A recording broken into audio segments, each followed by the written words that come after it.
If you like the video, make sure to like, subscribe, and comment for more videos like this. What unknown forest creatures, cryptids, otherworldly, or paranormal beings have you personally encountered that were truly frightening? I witnessed a werewolf sighting personally. July 1992, Southern Maryland. It was evening, and my family and I were coming back from Chesapeake Beach, Maryland, from having dinner with my brother, mom, and dad. I was 15 to 16 and in the back right passenger seat chilling with my brother. Riding along, I'm just looking out the window, and there is a little road that merges onto the main road on the left, so as we merge, we pick up a little speed. We are going maybe 25 to 30 miles per hour, and you have to cross this little bridge, and it's really bumpy, so we slowed even more. Once we did that, I looked up ahead, and about 75 yards ahead, I saw something standing on the wood edge off to the right a little, but it was exactly at the edge of the woods. It had both arms on a tree, just standing there, meaning its right arm was on a tree about shoulder height, and its left arm was on a tree at about shoulder height. So its arms were basically spread out with its hands on the trees. It was about 7 feet tall, maybe even taller, had a wolf-looking face, only larger like a dire wolf from Game of Thrones, really broad shoulders, muscular arms, a barrel chest, and it narrowed the rest of the way down. It was dark brown, and the hair was medium length. I didn't get a great look at the legs because it locked eyes with me. It knew I saw it, and it saw me. I saw it a good distance up ahead and was like, "What the hell is that standing on the wood edge?" As soon as I said that, I locked eyes with it. I saw it for a good 10 to 15 seconds because of how far up ahead I first noticed it moving around and how slowly we were traveling. It took my breath when I first realized what I was looking at, and my first thought was, God, that thing is ugly. It had very pointy features, and it didn't look like a Bigfoot but an actual werewolf. A lot of people call it a dog man, but I'm more inclined to say this was an actual Wolfman. I said out loud to my family, "Did you guys see that thing?" Obviously they were like, "See what?" Another thing, this was in southern MD, where there are no bears or other large animals. So that was my encounter. My family still doesn't believe me, and most other people think I'm crazy or lying, so I very rarely tell anyone about it. But it was real, it was there, and I wonder why and where it came from. Mothman. It was an outdoor movie night at one of my relatives' houses, and I saw a tall, hairy/furry black figure with long arms and glowing red eyes in the tree line staring at me. It was hard to see since it was almost dark outside, so I didn't see if it had wings or not. Apparently, it remained motionless until I left. Upon my return, it had vanished. I was probably around 7 or 8 at the time. I wasn't scared when I saw it, I was more intrigued. It just didn't seem threatening or anything. I had gone to get someone else to see it, but it was gone when I got back, and it was significantly darker outside. Understandably, no one believed me. Wendigo encounter. I used to live in Wisconsin, Ho-Chunk land.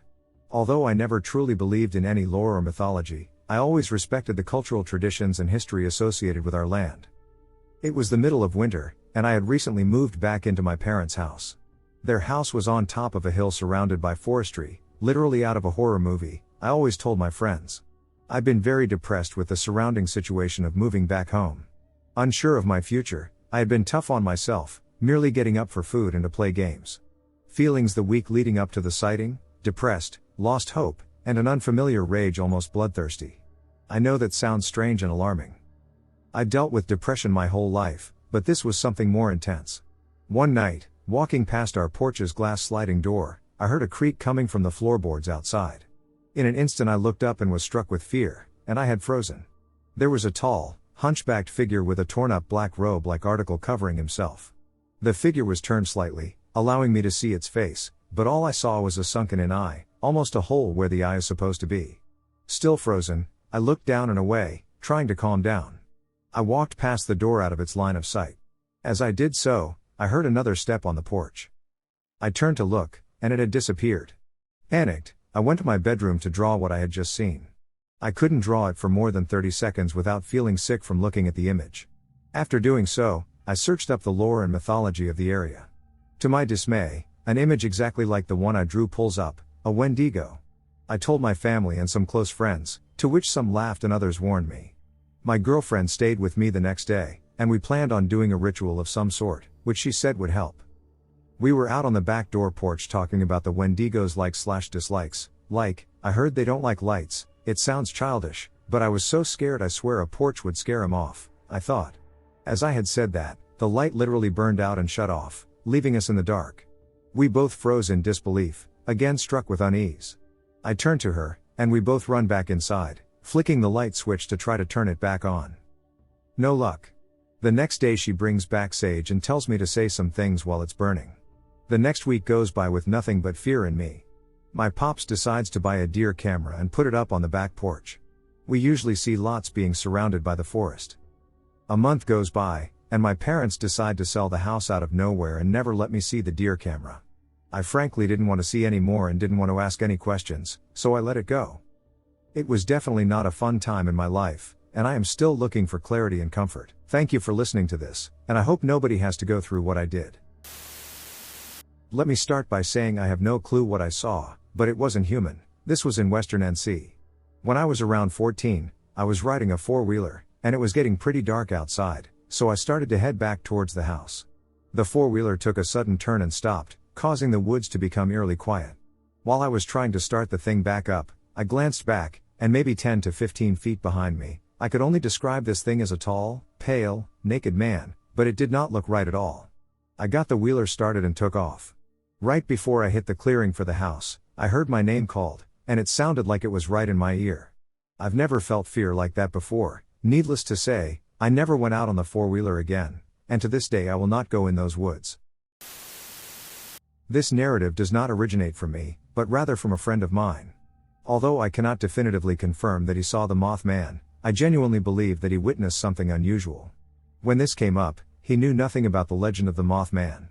It wasn't until later, when a movie came out, that he decided to look into it and noticed all the similarities. He and his girlfriend, along with her son, were moving from one state to another when the incident occurred. I think they were in the Virginia area at the time. This particular night, they pulled over in a parking lot to sleep. They had two vehicles, one was driving the car, and the other was following with the U-Haul. He once exited the car to retrieve something from the U-Haul.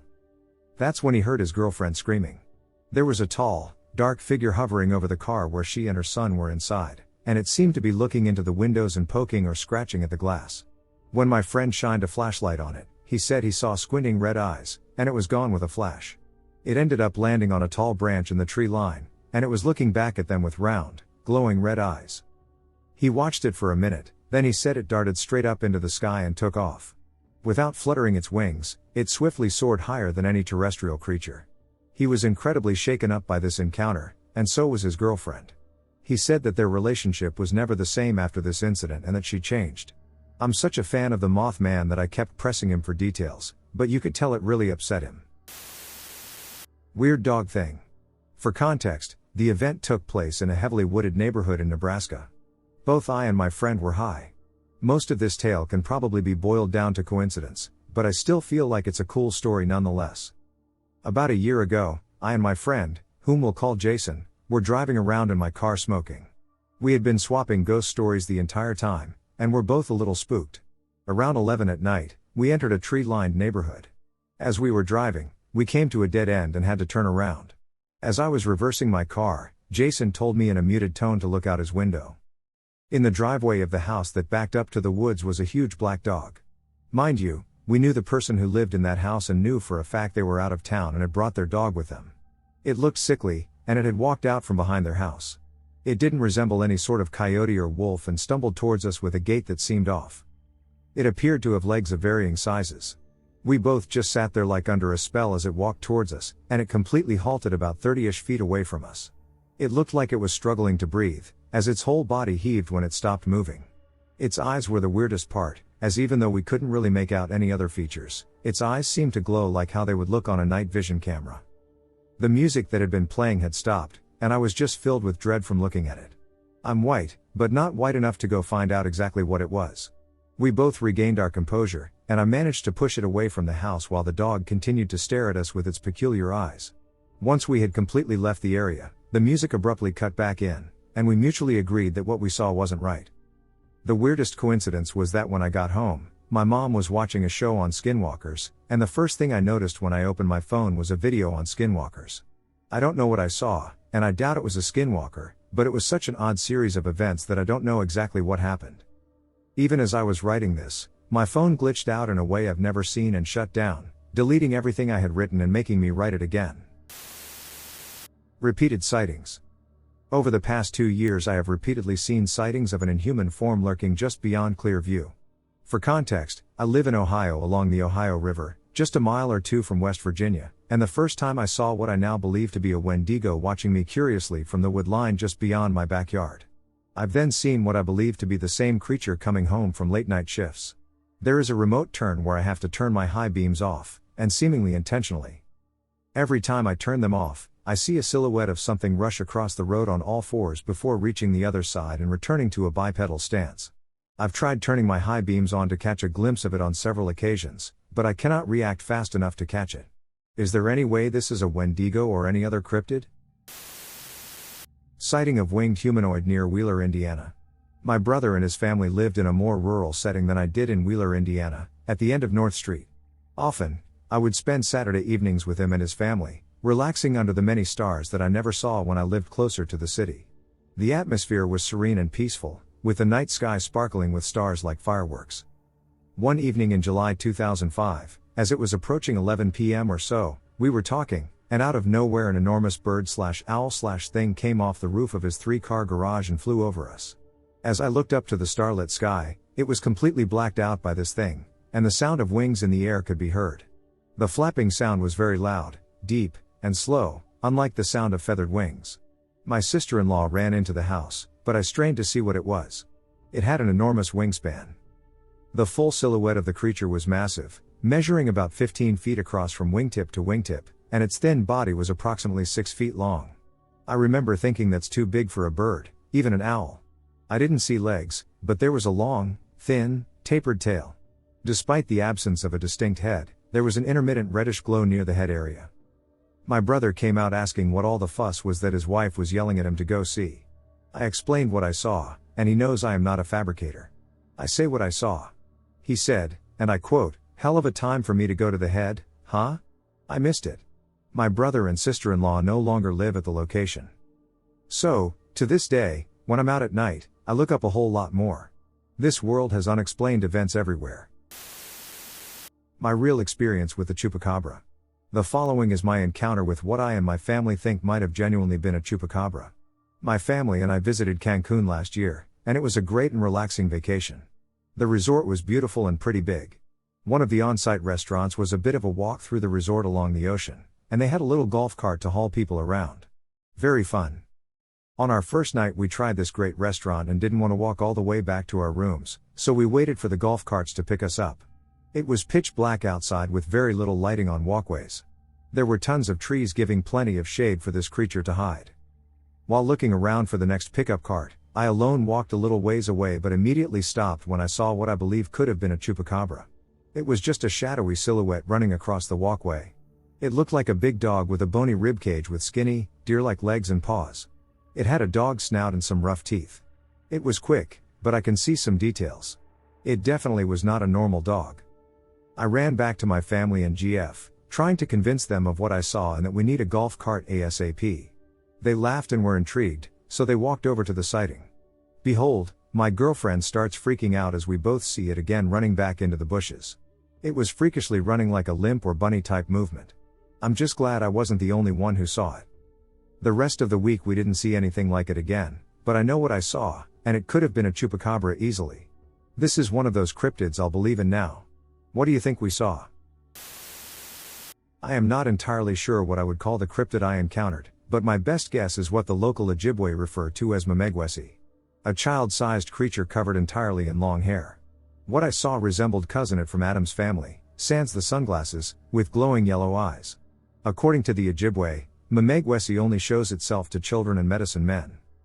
My friend and I were about 8 years old at the time, and we were coming back to my house after trekking through the field behind it. Coming up the path, we noticed a, less than 4 foot tall, person in what looked like a ghillie suit trying to figure out how to climb up onto the small, barn-shaped shed's roof. We startled it because it whirled around abruptly as if it were a frightened animal in the forest. It had no face that I could see, only hair, long hair, and glowing yellow eyes. I was a fanatic of the paranormal as a child, and my friend was as intrigued as I was, but it immediately darted to run around the right side of the shed, and I didn't hesitate to give chase. I wasn't afraid. I wanted to know what the hell I was seeing. When we rounded the corner, my friend, who had flanked the other side of the shed, was nowhere in sight. It's the only cryptid I can say with stark certainty that I know is real, but I will say I have never seen another since then. My cousin and I encountered Bigfoot in 2013. There isn't much to tell. We went out onto a forest road to look for a missing dog and saw something walk past an 8-foot-tall stop sign across a bridge. There are bears in the area, but I've never seen a bear that can walk like a person walks. Then a few minutes later, us staring there zoning out over what we saw, we heard the legendary wood knocks and some roars like I've never heard in all my years living in the mountains. I've heard practically every type of animal imaginable and seen them too. Some of the stuff that happened a day or so later I also used to attribute to the Bigfoot encounter because it seemed suspicious, and then I was later, like in 2017, able to write it off as things that had natural explanations I didn't know about.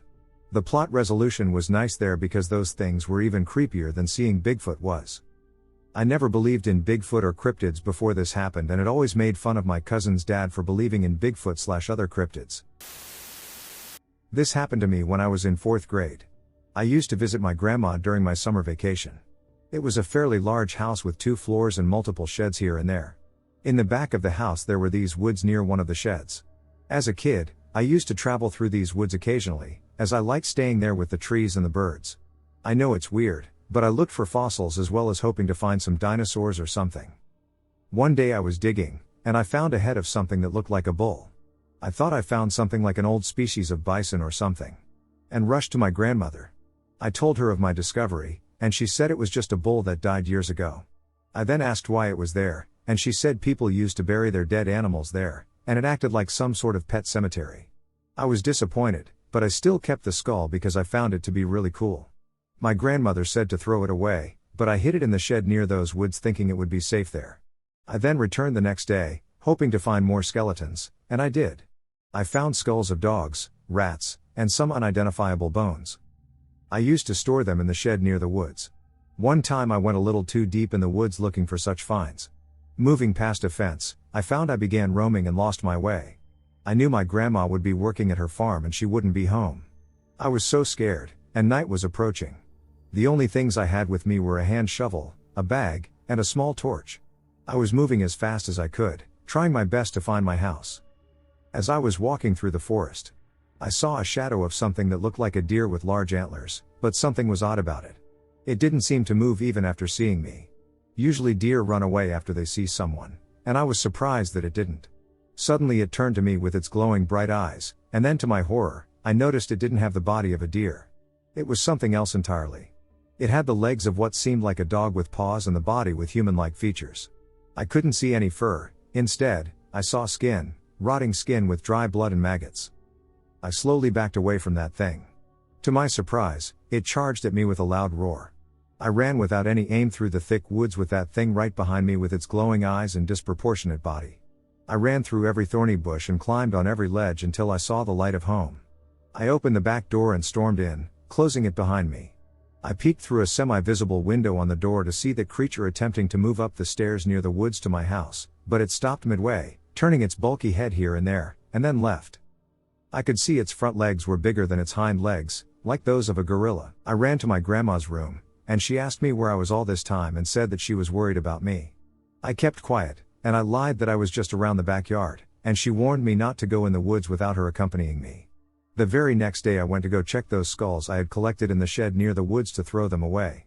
As I thought this creature had something to do with those bones, but they were already gone. I still wonder to this day what that creature was and what it wanted from me. We called it the beast. Multiple friends in my group have encountered it, including myself. I used to be skeptical, but whatever the hell I experienced and saw that night turns my stomach every time, and I believe something is in those woods. My friend and I were hanging out at my parents' house one night, and we decided to go out to Wawa to grab some snacks and game some more. We're having some silly conversation coming through the house, and we go out through the garage. Mid-conversation, literally coming off a laugh, we both stopped talking and moving. Hell, we stopped breathing. At the same time, we both said, "Feel that?" It was like the air was made out of electric spider webs, not quite like static but like something tangible. Both of us were shaking, and speaking for myself, I felt scared/angry. I have always been a skeptical person, I still am. I always look for logic, so to me the event had to be some sort of physical thing. Low pressure, static, storm coming, it's got to be something, so I pushed forward. My friend grabbed my arm like it's a cliff he is hanging to for dear life. Dude, no, don't. I pushed through the garage, reached the threshold, and looked left, then right, and down into the woods. Wow, I actually hate writing this, making me feel sick in the same way I did that night. I look down and see this white ball. Mass? With two red/green glowing eyes staring out of it right at me. There are no lights on, the timed lights on the garage are off at this point, and there are no flashlights or any lights but moonlight. I locked, I guess, eyes with it and felt nothing but pure dread and fear as I watched it form out of this ball into this grayish, spindly man on all fours. It was like my mind was filled with screaming but no sound, like the sensation without the stimulus. I snapped out of it when my friend grabbed my arm, asking me, "Dude, what is it?" I run past him through the garage inside, and he tells me I was standing there for a good few minutes, not moving, smiling with tears pouring down my face. My face and shirt were soaked, and I immediately ran to the toilet and vomited. I got my spotlight out, turned all the outside lights on and rifled through everything, and we searched everywhere where I had seen it. Ground was disturbed pretty good, but there was a stench that was super distinct, like a room filled with ozone and something rotten. I have believed in and warned people about the beast ever since. One of the old-timers I hunted with told me a story a few years ago about coming across a fresh deer with its head crushed and a large bloody boulder a few feet away. This happened 20 years ago at least. He said it took all of his strength to lift the rock, and he couldn't have walked more than a few feet with it, even thinking about throwing it. At the time he was thinking about booby traps and poaching or something but couldn't find any sign of any rigging or anything necessary to make a trap. There was no rope or cordage in sight. He did mention that the longer he stayed there, the more anxious he got. Eventually the creepy feeling was more than the need to figure it out, and he hiked back to his truck a little shaken and done for the day even though there were hours of hunting daylight left. We were hunting together in the same state game lands where this happened, and he couldn't remember where it was exactly. He was older with a bum knee and didn't want to venture too far from the road. He also said it was the first time he'd been back since that happened, though he had hunted there many times before. He told me to be careful and pointed out a good spot on the topo where 3 ridges came together at a stream junction and told me to set up there. I didn't get a deer that day. The event was before I started researching Bigfoot, and I didn't make any connection. He didn't mention Sasquatch either. This is all secondhand, and I had no real evidence or chance to investigate it. It's simply an intriguing tale that I occasionally contemplate. When I was 19, I think I saw a skinwalker. So I've always wanted to share this story. I've only told a few people, just because I knew nobody would probably believe me, and to be honest, it took a few years for me to come to terms with what I saw, but I still stand by it. When I was 19, I'm 31 now, I lost my job at the Coca-Cola plant in Deming, New Mexico, born and lived until I was 24. My older brother asked if I would be interested in working at the mines in Morenci, Arizona. He had been there for a month already with a friend. They lived in an RV park in Clifton, Arizona, and the mine wasn't far from where they lived. I jumped at the chance to get out of my boring-ass town, and in about 3 weeks, I had myself a job there. I would stay with my brother and his friend in the RV, and on weekends we would drive back to Deming to visit family, etc. The RV park we stayed at was actually pretty interesting. On one side there was like a wall where on the bottom was like a gorge where it would venture off into streams through the town, and on the other a huge cliff. At night the way the moon hit it looked like something out of a painting. The courtyard was huge, all the RVs wrapped around it. Where we were parked to get to the showers and rec room was just a straight 200-foot walk, the majority through the big-ass courtyard. The thing that did suck there was the javeliness. Sometimes after taking a shower, you would have to haul us back to your RV or wait in the rec room for them to leave outside. They would sometimes be wandering in the park. I remember one time my brother and friend thought it would be funny to chase a javelina family off with bats. It was pretty hilarious until they got chased back. So one night after dinner, I decided to go outside and listen to music. I remember we had a picnic-type bench that faced towards the courtyard. I'm sitting there with my headphones in, bumping sode, when I see something come into the courtyard. I thought it was a cat at first. It moved like one, but the body was longer. Then I saw the longer ears and was like, oh, maybe it's a dog? I'm watching it move through the area, but it was already dark, so I couldn't see it perfectly. My headphones are still blaring. I decide to get up off the bench and get its attention. I make a clicking sound with my mouth to get the dog's attention, and I notice its ears perk up when it hears me. I position myself near the door of my RV and the table, observing as the creature approaches me. However, I notice that it is crouching while moving swiftly. I'll never forget that. There I am smacking my tongue at it like an idiot, and this thing is moving like a snake. It got about maybe 80 feet before all of a sudden it must have heard something in the distance because it stopped and its head kind of cocked, and it decided to run off towards the cliffs. Here's the thing I'll never ever forget. When it ran off, it stood up. It looked like a very skinny boy had been wearing a fur cap because when it ran off, the skin was dangling but still attached to his head. It was so fast and strange I just sort of stood there like, huh? I really had to just stand there and let my brain process or try to process what I saw. I told my brother and his friend, course they didn't believe me. My brother said it was probably somebody's dog, but that still didn't explain the boy. I told my mom, she's seen some crazy stuff in her time, but nothing like what I told her. I never saw anything like that at the RV park again. I still saw javelinas wandering, but that was it. I worked for another few weeks but got laid off and went back to Deming.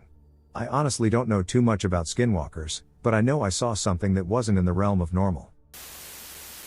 I saw a Sasquatch on a family trip as a kid. This was around 1991-92. We were traveling in my aunt's RV and were near Lodi, California, headed to her property in the country. We were on a desolate road with only trees around. It was 3:30 in the morning, and I couldn't sleep, so I joined my aunt in the front as she drove. Suddenly we see a figure walking on the side of the road. The figure was tall, covered in dark hair, walking on two legs with its arms at its sides, and a conical-shaped head. Sadly, I wasn't smart enough to turn around and look, so I only saw it from behind. I was on a backcountry road in NC before dawn, heading to work. The area consisted of vast farmland, with the woodline situated close to the road. However, there were also many shrubs and bushes present. I was going about 45 miles per hour because I didn't want to hit any deer and had my high beams on. All of a sudden this thing appears in the shrubs and bushes. I can only best describe it as a weird bear/dog thing. It was just sitting there with its arms to its side. It had a long snout and red eyes. It was snarling. It also had dark fur that was about 3 inches long. I have never had something scare me so bad. My brain couldn't register what I was seeing so quickly. It made me shake. I turned my car around and returned to the location to confirm that I wasn't imagining things, but I never saw it again. I'm not sure if it was sitting there eating a dead animal or what, but I guess I'll never know. Between 2006 and 2008, I witnessed an unusual being. I'm a giant skeptic of the unknown, paranormal, etc. I've encountered and read numerous captivating tales. I remember I was at my childhood home with only my grandma in my house. I vividly remember being really young since I still slept in my parents' room with my small red-framed bed. Suddenly, I had a feeling to look under my bed. I don't really remember the exact reason. But then I saw what looked like an eye. The creature was small, had huge ears, long arms, and long legs, hunched over, and it just stared right at me for about 20 seconds without running away. Oddly enough, I didn't even feel an ounce of fear. It was still daytime, but its eyes were glowing green or reflective. I went to go grab my grandma to show her what I'd just seen, but once we got back to my room, it was gone. I live in Central California and have tried looking for animals native to the land, and none look like what that thing was. All the doors and windows were closed. I'm Mexican, so when I described it years later as a teenager, my whole family said it was a duende, but that thing doesn't fit the description. I was very intuitive even as a child, so I know what I saw wasn't a kitten or some small common animal. I'd love to hear an explanation of what that thing was or feedback. Okay. I'm sharing this story in hopes of someone else having another one. This way, I will have my story out in the open. I was traveling Highway 10, from the west coast to the south coast of Florida. I was with my 6 kids and pulling a trailer with all of my belongings and 3 dogs in it. I was in a big SUV, and it was around 2 a.m. The kids were all asleep, and my 13-year-old daughter was in the passenger seat to make sure I stayed awake. So, after traveling Highway 10 for 3 days, I had decided since we reached Florida, we would cut through the state to save some time. So, we got off Highway 10 on an off-road in hopes of getting gas and making up some time. It was along Route 27, Apalachicola National Forest. We came to the first little gas station. It was closed. I was nervous because we needed gas. So, we continued on. I told my daughter to keep an eye out for deer crossing the 2-lane, deserted highway. The trailer we were towing could potentially kill us all if we hit a deer. We were traveling around 45 miles per hour. I remember this so clearly, like it was yesterday. But it was 3 years ago. We had our brights on because the road was dark and winding. A few houses were on that highway, but not many. As we came around a corner, in the headlights, on the road, there was a lot of blood. Fresh blood. And on the side of the road was this 6 or 7 foot tall creature. It was on its hind legs, hunched over a dead deer, eating it. It did not look up. Not even when my headlights hit it. It was using its arms like a human, eating the deer. It had a very muscular body, pointed ears, and a long muzzle. If you ever saw a werewolf, this was it. It had a skinnier lower body but used its arms and hands just like a human. If it had looked up, I would have died. I looked over at my daughter. We were both seeing the same thing at the same time. Tears came to my eyes instantly, and at the same time, we both said, "Werewolf." I sped up because I was scared it would run and jump on the trailer and kill my dogs. As we got about a mile away, my heart was beating so hard. My daughter and I were so freaked out. It was a werewolf. I have never been a believer in werewolves. I don't watch any werewolf movies or have any reason to make this up. And as a matter of fact, until today, I have only told a handful of people about this. There is a werewolf in Florida. Not sure of the exact town or road, but I wish I did know so I could find out if we were the only ones to have seen this thing. I will live my life wondering. It was between Alabama and Florida, along the Panhandle. I will never forget this night ever. During my junior year of high school, I was on my way to a party. I used to drive a Mustang, not a muscle car, and driving down a road near my high school, I saw a lechuza, Mexican witch owl. It passed right in front of my window, with its wingspan probably about 2 feet past my windshield, huge and white gray, with a baby's face. I'll never forget it, and my passenger freaked out. He didn't want to go to the party afterwards because he had never heard of it nor seen it. I informed my mother about the incident, and upon my return home, she confided that she had spent the entire night in prayer, as she sensed a strange or unusual presence that night. I never saw it again. Back in like 95 or 96, my brother and I went for our usual bike ride up in the woods like we did all the time. Living in New Hampshire, there are tons of mountains and trails where we used to ride. The locations where we typically stopped and turned around were either a flooded pond caused by beavers blocking some of the brooks and streams, or an extremely old rock foundation. This time we decided to go to the foundation. When you arrive at the foundation, there are 3 paths you can choose from. One goes back the way you came, one goes to the right, and if you follow it, you will come to a clearing on a mountaintop. The third option was a path slightly straight ahead and to the left just past the foundation, but it was in bad shape, really overgrown, and just looked like nobody had gone on it in years. So we stopped, had our drinks, and my brother said, "What do you think about going that way sometime?" And I replied with, "Let's go right now." So after about 45 minutes of shitty terrain, the trail had ended but was rideable. After going uphill for a while, it flattened out with a hillside to our right going up and a pretty steep hillside going down to a creek/brook at the bottom. We followed this section of forest for a while until my brother said, "Let's turn back before we get lost." I said, "Yay, that's a good idea, we can try more another time." On the way back it was about 5-ish minutes, and I heard a weird shrieking, groaning, something. I stopped immediately and turned around to look at my brother. "What the duck was that?" I said this, and he shook his head with his eyes wide open, looking to his right. He didn't say anything, and then we heard more noises. Splashing, followed by groaning and low guttural shrieking. That's the best way to describe it. I can remember it very clearly, and I currently have full body goosebumps. We look down at the creek where we hear this noise, and there it is, like cleaning itself in the water. It was this blue, and yes, I do mean blue, an almost lizard-looking short person. My brother, scared as shit, whispers to me, "We need to get the duck out of here right now." So we absolutely bombed through and back to the foundation. It took us about an hour-ish to get to where we had seen the thing from the old foundation. On the way back, it only took us about 15 to 20 minutes, just full speed, get the duck out of here mode. Once back at the foundation, my brother and I stopped. My brother throws off his helmet while yelling what the duck was that over and over and over again. I finally yelled, "I don't know, but we need to leave these woods, now." We both hustled to return home. By the time we got home, our father was on the couch watching NASCAR races from the back of his eyelids. We woke him up and tried to explain what we had seen. He wasn't buying it. Honestly, I don't blame him. It's such a far-fetched story, who would believe it? Anyway, to this day, my brother and I never went to the foundation path ever again and stuck with going to the beaver pond.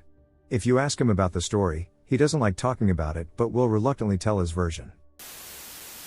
I've never really ever been able to tell this story, but now I can. I grew up in Washington in a really small town of about 800 people. There was a high school, and right behind the high school was the football stadium, and behind that was the woods. The woods came around to the right of the high school and ended at the road. I lived inside of the town, and my buddies would come to my house, and we would hang out around the town. One day my parents left with my siblings for the night, so we were out later than we normally would be. We all played football, so we were hanging out in the football field. It was about 7 o'clock, and the sun was still just barely out because it was towards the end of the summer. One of my friends started to stare into the woods, and I asked him what was wrong. All he said was, "We got to go." And he is perceived to leave the football field at a very quick pace. He was a very large lineman, so it was out of place for him to leave in such a hurry. All this look over towards the woods where he was looking, and we were horrified. There was an extremely skinny white bipedal monster standing at the edge of the woods.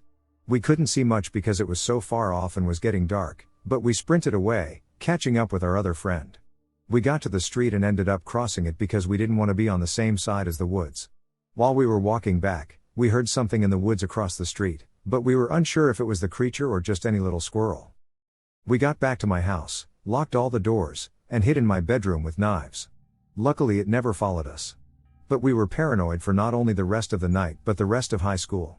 We never went to parties in the woods, and we'd always be back at my house by dark. I still don't know what it was, and I'm still terrified to this day.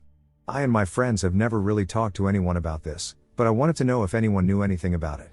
I'm 23 now, and I'm still scared. Before I get into the whole story, I'll give you a summary. I'm completely, unequivocally convinced that Wendigos are real. All the myths, all the stories, they're true. If you don't know what a Wendigo is, look it up. Or maybe watch Supernatural if you want a moving visualization. A few winters back, I took a 2-week trip to Ontario, or what was supposed to be a 2-week trip, with a couple of friends of mine. We were near the Manitoba border and not too far from Winnipeg. We'd been talking for a few months about finding an escape from the daily reality of commuting, sitting in an office, and dealing with troves of Bostonians. Those of you who live here probably hate the tea almost as much as I do, especially the Green Line, that twisted, rusted weed that calls itself a train. As a recent college grad, I'm not sure I'll be able to handle the real world forever. Anyway, suffice it to say we were all ready to jump full tilt into 2 weeks of nature and distance from the general populace. Jordan, who can almost be described as your quintessential IT guy, had done some Google searches one day and learned about a place in Canada called Woodland Caribou Provincial Park. I mean, it's got pretty much everything we're looking for, he started saying, like canoeing and camping and forest trails. And supposedly, there are very few people who actually make it there. My other friend, Chrissy, interrupted him almost immediately. Sold. I'm marking it in my calendar now. I've known Chrissy since sophomore year in college. When I met her, honestly, she was so striking all I could think about was trying to mac, but after a few years of learning about each other's numerous and bizarre intricacies, all three of us are about as platonic as you can get. Sorry for the tangents. It's easy to get caught up in all the little details when I start writing. Fast forward to the third night of our trip, when the three of us were drinking Heinekens. Disclaimer, we kept all the cans and stuck as close as we possibly could to the leave no trace policy, next to a fire that had reduced itself to a mound of glowing coals. It was throwing off an incredible amount of heat, so we were actually quite warm even in the sub-freezing temperature, but the lack of flames kept the visibility to the river pretty high. Chrissy was in the middle of telling us about this guy from work who had developed a habit of clumsy flirtation when we all heard a distinct splash come from the direction of the river. Moonlight glinted on its surface, barely visible through the screen of trees, but the noise was loud. Clear. There was no movie moment where someone said, "Did you hear that?" Just silence. Chrissy stopped in the middle of her story, and the three of us cocked our heads, looking toward the river. Again. Splash. I didn't think there were supposed to be other people here, Jordan hissed at me, as if I had some control over other campers being near us. I just shrugged and rolled my eyes. And then, without warning, the brush on our right exploded, and snow scattered across our fire like a careless plow had just driven by. The coals hissed, and some went dark. Chrissy screamed, and Jordan yelled, "What the duck?" which shattered our previously courteous presence. Something, an enormous black shape no more than a silhouette in the light of the half-dead coals, tore through our campsite with little heed to us. I thought I caught a glimpse of antlers and a cadaverous, sunken chest, but I could be wrong. When already dim light suddenly changes, it's nearly impossible to see right for a few seconds. None of us were killed. None of us were attacked. At least directly. But drunk as we were, I know for a fact that we didn't imagine the event that night. We ended up taking watches until morning. It was too cold and potentially dangerous to make the trek back to our car, and the morning light revealed twisted footprints leading off into the wilderness. Do I wish we had tracked the thing? A little bit. Am I relieved we didn't? A little bit. But one day, maybe I'll return to Woodland Caribou Provincial Park. If any of you have camped there, have you seen anything odd? Skinwalker hit my grandparents' car. I'm a lurker of this community, and my belief in this story is based heavily on the fact that skinwalkers can appear due to being mentioned or thought of. So this past weekend I was visiting some family in North Carolina. The area is definitely very rural, with one two-way road that connects each different area and eventually takes you down into the more populated area, about an hour away. There are developments with country clubs and such, but between these areas, the forest is very thick and undeveloped. I feel that this is relevant info, bear with me, so we're heading back from dinner in two separate cars. My parents and I were in one car, while my grandparents were in the other. They followed closely behind us for most of the 25-minute drive back to our development. About 10 minutes into the drive, we lost sight of my grandparents' headlights as we went around a turn. They reappeared when we were much further down the road. While the situation struck us as odd, we didn't think much of it as we could see them again. We pulled into the driveway and parked, and my grandmother quickly ran inside before us. She looked nervous and, honestly, really freaked out. Being an artist, my grandmother has always been free-spirited and fearless. I asked why she looked so shook, and she said that something huge hit their car. It came from the forest that runs parallel to the woods, and the car had to have hit it at a very deliberate angle and speed to not be killed. This area in NC is well known for having many bears, deer, bobcats, and the like, but they strictly avoid these roads, and in my 15 years of visiting the area, I've never seen any of these animals. After seeing my grandma's face and hearing what happened, I immediately thought of the stories I have heard in this channel about skinwalkers but tried my best to push them out of my head, as I did not want to summon one or whatever. It's crucial to exercise caution. But now I'm safely back in my metro city, and this is really on my mind. We inspected the car the morning after the incident, and there was a dent the size of an office chair, random comparison, but, yeah. My grandma believes that the creature she saw had black fur and was incredibly fast. I felt uneasy for the rest of the night and had trouble sleeping, as I was nervous that this experience had drawn the creature to our house. I'm being followed by a deer creature and I don't know what to do anymore. For the past couple of years, I have been followed by this thing. I and my friends refer to him as Deer Watching Guy. He's about as tall as a horse is long, pretty skinny, and he wears the top half of a deer skull over his head, or maybe that is his head. He's got yellow eyes, tall, rounded off horns like a reindeer, he is bipedal, and has gray fur on his legs. He's got hooves and skin from the waist up, the skin is grayish and wrinkled. It started out a few years ago. He would watch me through my bedroom window, and then over the years he's slowly gotten closer. This year he was next to my bed, he followed me through a move, he would breathe on me while I tried to sleep. I told my friend about this, and we decided it wasn't a Wendigo because if it was, I would probably be dead by now. About a month ago, he started touching me, normally with his skull at first, but one day in the shower, he appears there a lot, he clung to my leg for a bit. Ever since he followed me everywhere I went, nobody else could see him, but they could sure as hell feel his presence. I saw a 7-foot black mass with a pug face when I was 15, and I still have no idea what it was. I'll try and keep it brief, but about 15 years ago a couple of my cousins and I were on a walk in the woods near my family's land. My younger cousin pointed it out first, but we all saw it, a large black mass that was roughly 3 yards away from us. I didn't see any limbs, hair, or distinguishable features at all, except for 2 small black eyes and a flat nose that resembled those of a pug. The body shape was kind of like those old school ghost costumes made from a sheet. It stared back at us with no expression. I studied it for a split second, trying to figure out what the hell it was, but the second I realized that it was alive, I instinctively bolted, and my cousins followed. It wasn't perfectly still, it was almost like vibrating or buzzing or something. The thing is, I immediately got another older cousin who was inside, and we went back out, and it was still there. When he saw it, he took a half step forward, and the creature winced, which made all of us panic and dash away again. And we begged and begged our grandpa to come outside to take a look, and after an hour he finally, but by then it was gone. Does anyone know what the hell I saw? This was in a wooded area near Appalachian, Ohio. I'm not even a believer, so to say, but this still scares me deeply. And no, it wasn't a bear. I once saw a bear from further away, and it's not even comparable. Additionally, this creature remained in the exact same spot for at least 10 to 15 minutes. What did I see? Living in rural West Virginia, I had heard stories of encounters with cryptids from family and friends, but I had never witnessed anything unusual.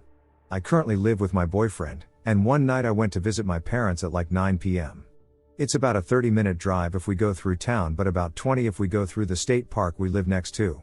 As we are about to leave at around 12 a.m., my boyfriend tells me he is too exhausted to drive, so of course I drive. I've always had a tendency to stay awake until around 3 or 4 a.m. To get home faster, I decide to go through the state park, even if it was only 5 or 10 minutes. The road through the park is windy and has many sharp turns, so I drove pretty slow. About 10 minutes into our drive and the windy turns, ahead of me, I see this flying creature about the size of an owl, but it was flapping its wings like a moth, and its eyes were this piercing red. As I watched it, it flew so unnaturally. It swung from side to side and oscillated in all directions. I slowed down even more and yelled to my boyfriend, asking if he had seen what I saw, but he was asleep when the encounter happened. I can't find a single animal or bug online that even remotely describes what that was. However, it was quite peculiar. The best way I can describe it is that it resembled a juvenile Mothman, to be honest. My friend suggests that it might be a fairy, but I am not certain. Someone was following us. Back in 2010, my mom and 2 aunties, from my father's side, went back to college to pursue teaching. The area where the college is located was more of a countryside. It's a beautiful area, but when the night comes, it gets really dark since it was still a developing city. The streetlights aren't that bright. It was around 8 p.m. when they were heading back home from college. They only walked back home every day since it was only a 5 to 10 minute walk. My mom was at the front while 2 of my aunties were behind her walking and conversing. When she looked behind, she noticed someone was tailing them. She didn't think of it that much since the girl behind my aunties was also wearing the same college uniform as them. As they were walking down our street, my mom was dumbfounded when the street dogs started barking. They were very familiar with the street dogs that lived near us. The dogs would even wag their tails every time they walked past them since they gave them treats every day. That's when my mom started to grow suspicious since we lived at the end of the street, yet the girl was still behind them.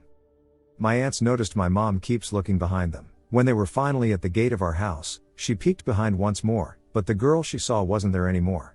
My mom told them, someone was following us. My aunts raised their eyebrows. Huh? Nobody's there. My mom said a girl in the same college uniform was following them. My aunt said they looked back when she did, but no one was there. The thing is, my mom was pregnant with my little brother at the time, and living in a province at night with someone who is pregnant is scary as hell here in the Philippines. There's a folklore here about a mythical creature called Manananggal. It is told that Manananggals prey on pregnant women. They can sever their own upper torsos and grow bat-like wings to fly and hunt at night, using their really long tongues to suck the fetus out of a pregnant woman's womb. I don't normally believe in these things, but when I started hearing some noise crawling on our roof when my mom was pregnant, I was scared shitless. My grandma would put cloves of garlic and salt around the house, especially on windows, treating it like a vampire. Now I don't know if my mom saw a ghost or some mythical creature, but it's still a creepy story that she still tells us to this day. Unknown Missouri cryptid. Every so often, I try to search for people who experienced a similar cryptid to what I saw only to reach another dead end. This time specifically searching for Missouri cryptids was a dead end, but maybe there are others like me looking to make sense of this. It's physically difficult to think about more about that later, but as the years creep on, I have spent more time trying to unpack what happened to me. In the early 2010s, I rode my bike from Warrensburg, Missouri, to Cape Girardeau, Missouri, over the course of 3 weeks, meeting up with a travel companion halfway. The trip in and of itself was amazing. Lots of stories, but one of the days we rolled into Elephant Rock State Park and decided to take a break. We explored the rocks for a couple of hours, and upon returning to the parking lot to get lunch from our saddlebags, I remember I tried bacon chocolate for the first time from a person selling food from a cart who was really excited about seeing the idea on Tumblr, lol. Now, it is worth noting that the park was very busy, especially the paved trails directly behind the parking lot around the most impressive rocks of the glade. That was where we explored before lunch, and after eating, my friend got tired and fell asleep on a bench near the food vendor, and I was full of energy and wanted to find a quiet place to do a watercolor painting. So I went and explored some more. More people were showing up, so I started exploring the dirt trails off to the right side, facing from the road, and eventually found another overgrown and less impressive glade. There was only one small group of boys playing laser tag there, and I followed the rocks of the glade away from them, more or less directly away from the main body of the park at this point. Eventually I came across a cliff that seemed like it might provide a good vantage point to find a nice composition to paint. I walked up to the leg of the cliff while placing my backpack at my feet to begin pulling out my art supplies if there indeed was a good view. Then, starting at my feet, I slowly looked down at the base of the cliff. It was taller than I expected, maybe 20 to 30 feet high. It was like a big sinkhole maybe. As my eyes panned from the bottom of the cliff through the clearing at the bottom, suddenly I saw it. A tall, dark figure, standing at the edge of the clearing, towered 8 to 10 feet above the ground. The figure, with its skinny and long limbs and jet black hair, stood motionless, staring at me. Its arms were so long too, one hung at its side with the hand down past the knee while the other hand held onto the branch of a tree. It noticed my body language change when I saw it, and it slowly backed away into the brush. Fear pulsed through me when I looked at its face, unlike anything I have ever felt. Tears forced their way out of my eyes. I couldn't make a sound and felt frozen until it backed away. I ran frantically back to the crowded park. When I found my travel companion and wanted to get the duck out of the woods, he wanted to know what happened, but he didn't believe me, and so I just tried to forget. And for a time I did. The thing is, I can't talk or think about this experience without the same fear sweeping over me. It took years, but every once in a while something reminds me of it, and eventually I started pushing through the fear to try and remember and research it to make sense of it, and pushing myself has trained a certain tolerance to the effect. Even still, as I write this down, tears and mucus start flowing, and I shake. I think it did something to me to cause this fear reflex, especially because, and this is perhaps the most disturbing part, I don't remember seeing a face staring back at me. The figure is pure darkness in my memory. Our lines of sight were locked. I felt it staring at me as it backed into the trees, but I just remember a black void where its face should have been, equally black as the fur covering its entire body. Cryptid sighting, Nevada. I'm a truck driver and was passing through central Nevada at about 3:30 a.m. Mountain Time. I saw something flying in from the darkness on the left side of the road. It stopped a few feet away so it could avoid getting hit and hovered in the left lane. It appeared to have white skin, bat-like wings, and was about 4 feet tall in size, roughly. Not sure about wingspan, but when it flapped the ends of wings went well below its feet. Its body was lean and 4 feet long, much longer than a normal bat. I couldn't get a good look at its face. Everything happened so quickly. I'm still shook up and pulled off at the next rest area to share this. If anyone has any idea what this thing could be or has any more questions, please ask. Thank you. The creature in the countryside. I live in a small village in rural England. Every night when it gets dark, I like to go on a walk through the rural walking paths to get away from busy life and to have peace and quiet to relax. The small village I live in is in a forest, and within this village is a graveyard. At the end of this graveyard is a gate that connects to a large opening of grassland in the middle of the forest. When I go on my nightly walks, I enjoy walking through this graveyard, through the gate, in order to get to this clearing so I can sit and clear my mind under the moonlight. I have never had an issue at all doing this, but on this one particular night, I did my usual of walking through the gate to this clearing and sitting down on the fallen tree that lies just behind the gate. So I sit there, and 5 to 10 minutes go by, and I hear this noise. I can't fully understand what I hear, but this clearing is so dark I can't even see my hand in front of my face, so in order not to panic myself, I pass it off as being a rabbit or fox rustling in the bushes. 5 minutes go by, and I hear nothing else at all, so I forget about it. Then all of a sudden, in my right ear, from the same spot, I hear this noise. I hear running straight towards me. You can hear how fast it's coming, and you can also clearly hear that this isn't a small animal. It sounds huge, and I could hear it quite clearly charging straight towards me. My body instantly goes into fight or flight, and I lay back in panic, putting my hands over my face and kicking my legs up into the air as this running gets closer and closer. When it gets to only about 1 to 2 feet in front of me, I hear what sounds like a paw or something like that on the floor kicking up dirt, just like a bull does when it's about to charge. So I instantly stand up and try to see what was obviously right in front of me, to which I see 2 red eyes 5 to 6 feet in the air and the outline of a black fur-covered body, which I can faintly see from the light of the moon. This sight puts extreme fear into me to the point I'm standing there shaking, staring right at it. I start to back off slowly without taking my eyes off of it, and I get behind the gate to the graveyard, shutting it, still staring at this thing, unable to take my eyes away. When I got back in the graveyard with the gate now closed, staring at it, the head of this thing turned to look out into the middle of the clearing and ran away faster than I had ever seen anything run before. It was truly terrifying, to which I had never returned. As mentioned, I live in England, a place where the biggest wild predators we have are badgers, which stand at roughly 1 foot tall. But the thing I saw was easily 5 to 6 feet tall, standing towering over me. A badger could not have been what I saw. And still to this day I have absolutely no idea what it could possibly have been. Graveyard creature. So one night on a weekend, like Saturday, my friend was going to walk over to my house to stay the night. He asked me to meet him at his grandma's to help him carry his mini TV. So I left my house to walk over at about midnight, and when I got past the circle, I got a bad feeling, as there was a family graveyard nearby and an old abandoned barn, where my same friend told me he heard weird noises one night. So I decided to look down and follow the gravel road. After a while, I looked up only to see the graveyard and the barn. I panicked and ran, and keep in mind I was extremely loud doing this, so loud 3 dogs started barking. I got to his house and told him what had happened. We started walking until we made it to the road, and my friend said, "Is that a deer?" There was a what only I could call a deer-sized thing standing there. We couldn't make anything out until those 3 dogs immediately started whimpering and abruptly shut up. The thing started coming near us, so we bolted back towards the house, and his grandma ended up just driving us over. I never again will take that path. Gnomes, leprechauns, el duende. I'm sharing this because I wonder if anybody else has experienced this. My family is from Peru and Ecuador, and they've had some experiences with paranormal things. I wanted to talk about the many times my family has encountered gnomes/leprechauns, according to how they described it. People refer to it as el duende in South America, but I'm using the English version because everybody here speaks English.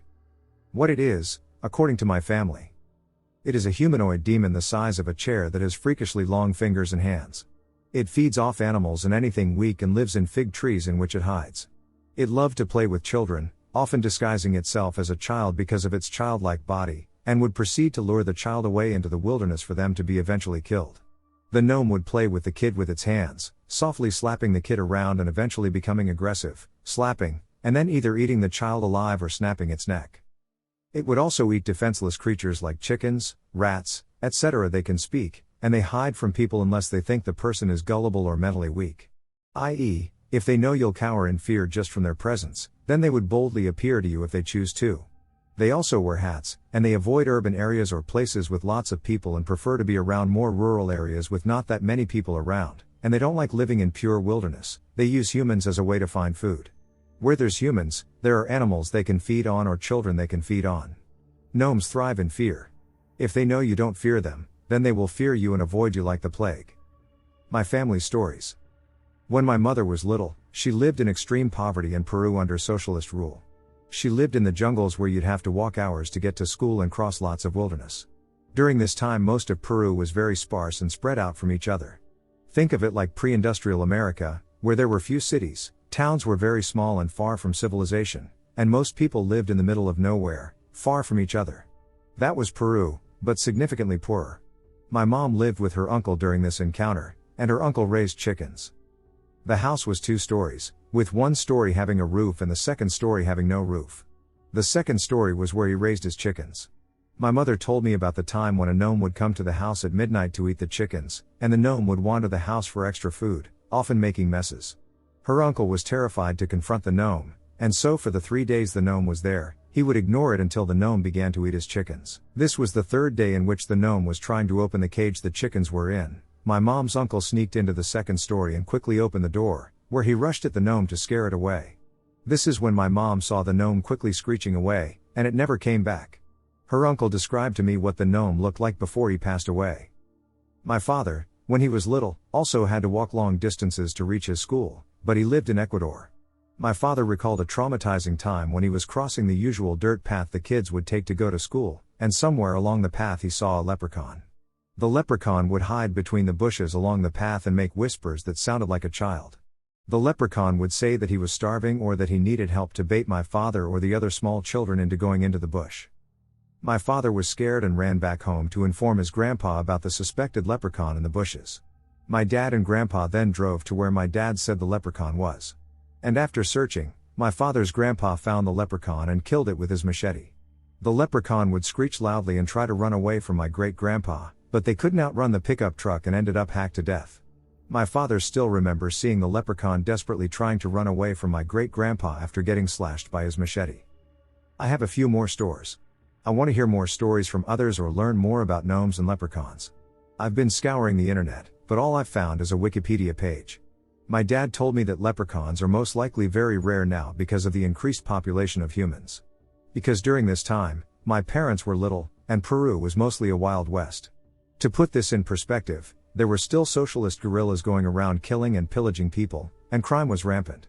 And people still lived incredibly far from each other. About 8 years ago. Southeast Louisiana. My son, 11 years old, and I were traveling on back highways at about 10 p.m. Start going around this curve to the right, and another car was coming opposite direction, so I dimmed my headlights. But there was this thing, about 8 feet tall, standing on the right side of the road. It was looking at the other car, and as it passed, it turned to look our way and moved into, like, a runner's start position. It was the same color as a really dirty white dog. Humanoid upper torso. I'm not sure about the bottom half. The encounter only lasted about 5 to 8 seconds, and I only focused on the top. The creature's musculature was incredibly thin, resembling rope. It had its ears back like a cat. Its eyes were bright yellow. And its mouth was wide open and full of sharp teeth. My son claims it had inverted knees like a dog. I referred to it as a werepanther, but the fur color matches the description for the rougarou. I don't know what it was. But we saw it less than 10 miles, as the crow flies, from our home, and that's a little discomforting. I swear to God, when I was 13, my brother and I either saw a skinwalker or something. We were outside my grandparents' house in the backyard. They had like 20 acres of land. It was starting to get a bit dark, but we didn't really care. There were woods behind the house, but the scariest thing we ever saw was a bobcat. Well, as we are messing around, I don't know what we were specifically doing, we see this dog come out of the woods. Coyotes were common, although up until that point we had never personally seen one. There's a fence around the house so their dog didn't bolt to the woods, so we assumed we were safe. Then we see this ducking dog stand up. The dog was standing on its hind legs. And it continued to walk in front of the woods. If I were the only one that saw it, I genuinely would just say it was my stupid self. But my brother saw it too. We both remember it walking around the entrance to the woods, seeing us, and, while still on its hind ducking legs, running back into the woods. The scariest part is like 3 years later, I and my best friend were at their house and went into the woods. And like dead center of the woods, there was a small hut made out of sticks and a shredded up tarp. There were cans of food and pieces of clothing that were torn up. I cannot confirm that this was anything more than a homeless person's hut, but I can confirm that every now and then, at night, you can hear a heavy-ass stick being broken. I and my friend had heard that one night while playing basketball in our driveway. Neat identification for a sighting. I am not sure if this goes here, but I'm worried for my grandmother. This is her sighting when she heard me talking about SWs, if you know what I mean, because I hear their name draws them, but the first thing was in my great-grandparents' old house she rented out, and she was out there one day. She suddenly heard a high-pitched squeal. It was like a hog, a young scared hog with nails on a chalkboard. Then she said there was a much deeper guttural roar. Hunter, it was like a lion, but if his vocal cords were an exhaust pipe from a semi, they clashed and fought. Grandma could hear and see trees breaking, and she says she was scared. Honey, I was expecting to see Bigfoot or something fly out, but nothing did, and it got quiet after 5 minutes. Then the one that got me was she was coming to see me for my 12th birthday. Where she lives, there are 2 short bridges with canals running under them and a few swamps. She was coming over at one and said this y'all skinny green thing was just coming over the side of the bridge. It was skinny, no muscle, it had kind of a diamond-shaped head, and its teeth, oh god baby, the teeth were sticking out. It wasn't a snarl, but I could still see its teeth. It had very thin legs and arms, but its fingers were enormous. I couldn't see its feet because they were covered in moss. I just want to know what she saw and whether she is in any danger. I believe in cryptids, but I've never heard of anything like this before. We live in North Carolina, specifically in Jamesville, although I won't provide further details. Does anyone have any theories? I was spending 3 days kayaking on the Coorong. I was having a great time, really enjoying the serenity, listening to the native birds, and appreciating nature. On the first day I heard what I could have sworn was a human not screaming, screeching, I guess. I didn't think much of it and kept paddling. Near the shore, I spotted what appeared to be a body and discovered a freshly eviscerated seal. Honestly, this thing was spread all over the beach. No footprints of any kind, just a seal in 100 pieces. After the screeching and the seal, I was a little creeped out but just continued my trip. Nothing of event really happened that night except that I kept hearing splashes from the water in front of me, yet when I checked, there was nothing there. The next day I went out again with the same plan. Just paddle until I get tired and then set up camp and go to bed. Unfortunately for me, I got stuck on mud bog and had to spend a solid hour dragging my kayak across this thing to get to the other side of the water, where I saw a deeper channel and a bunch of sand dunes. After what feels like maybe 40 minutes of struggling with my kayak in this bog, I saw a figure atop one of the sand dunes. Logically, it was probably a random tourist like me or maybe a kangaroo. I stared at it for a second before getting back to trying to cross this bog. When I glanced back, the figure had vanished. Weird. Anyway, I set up camp for my last night. I was a bit creeped out by the seal and the noises and now this figure, so I made sure I had my knife with me. I set up my tent a bit away from the water in an open area so I could see everything around me. As I was eating dinner, I couldn't help but feel I was being watched. As there was a total fire ban in the area, I didn't have a fire, so I couldn't see much. I chalked it up to nerves and went for a short walk to explore the area I was in and wander down to the beach. Now for some context, the beach nearby is loud, you can't hear much other than crashing waves, which makes what happened next especially eerie. I heard that ducking screeching again and looked back to where I came from. Again, a figure was standing right by the path where I walked to the beach. Duck that, I thought. I pulled my knife out and approached where I thought I saw this thing. There was just a week-old fish that looked like it had been hung on the fence and forgotten. As I walked back down the path, I heard what sounded like a kangaroo or wallaby just lightly hopping behind me, but when I looked back, there was nothing there. Honestly, I just climbed into my tent and prayed to God that nothing was around. It's kind of anticlimactic, but nothing else really happened. I think I heard that screeching once more, and then I didn't hear it again. Apparently there are a few indigenous graveyards in the area. I'm not one for superstition, but if I'm being honest, this experience really spooked me. Gugway, Face Eater, Sasquatch Encounter. I am a First Nations man.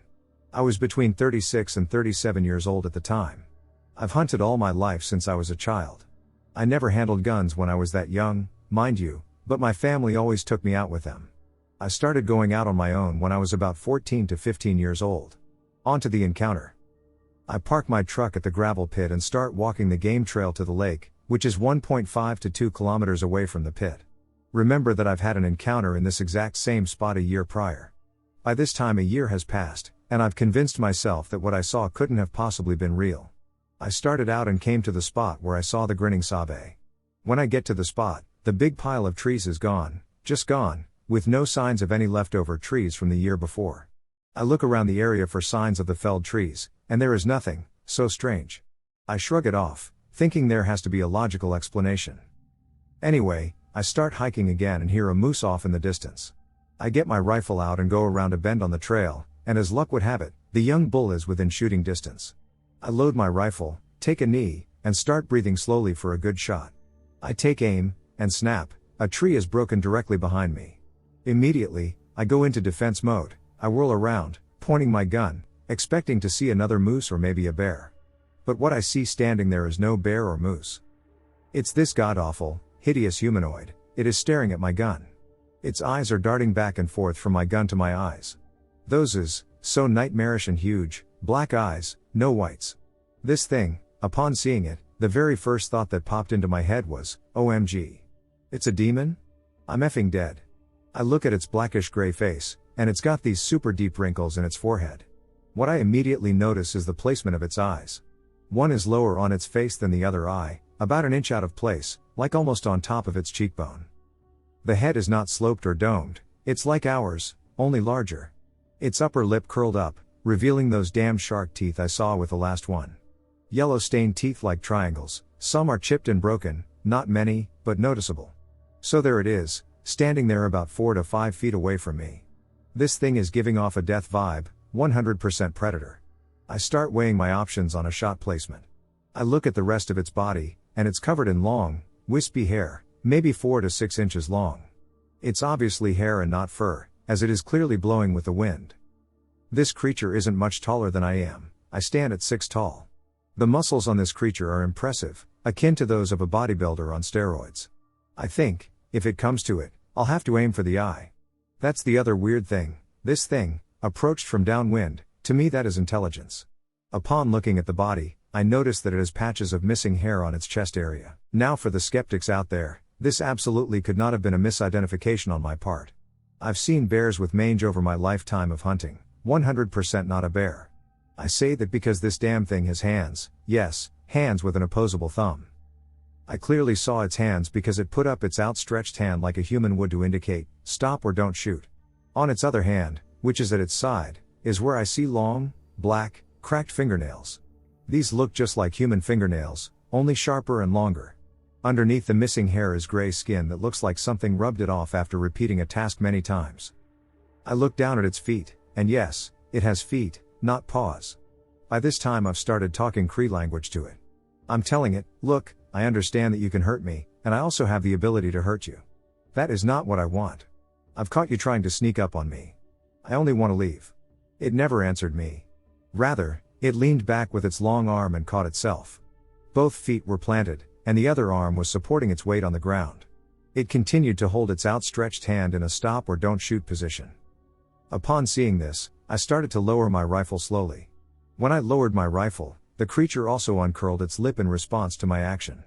I thought, this is my chance. I want to leave peacefully, with none of us getting hurt.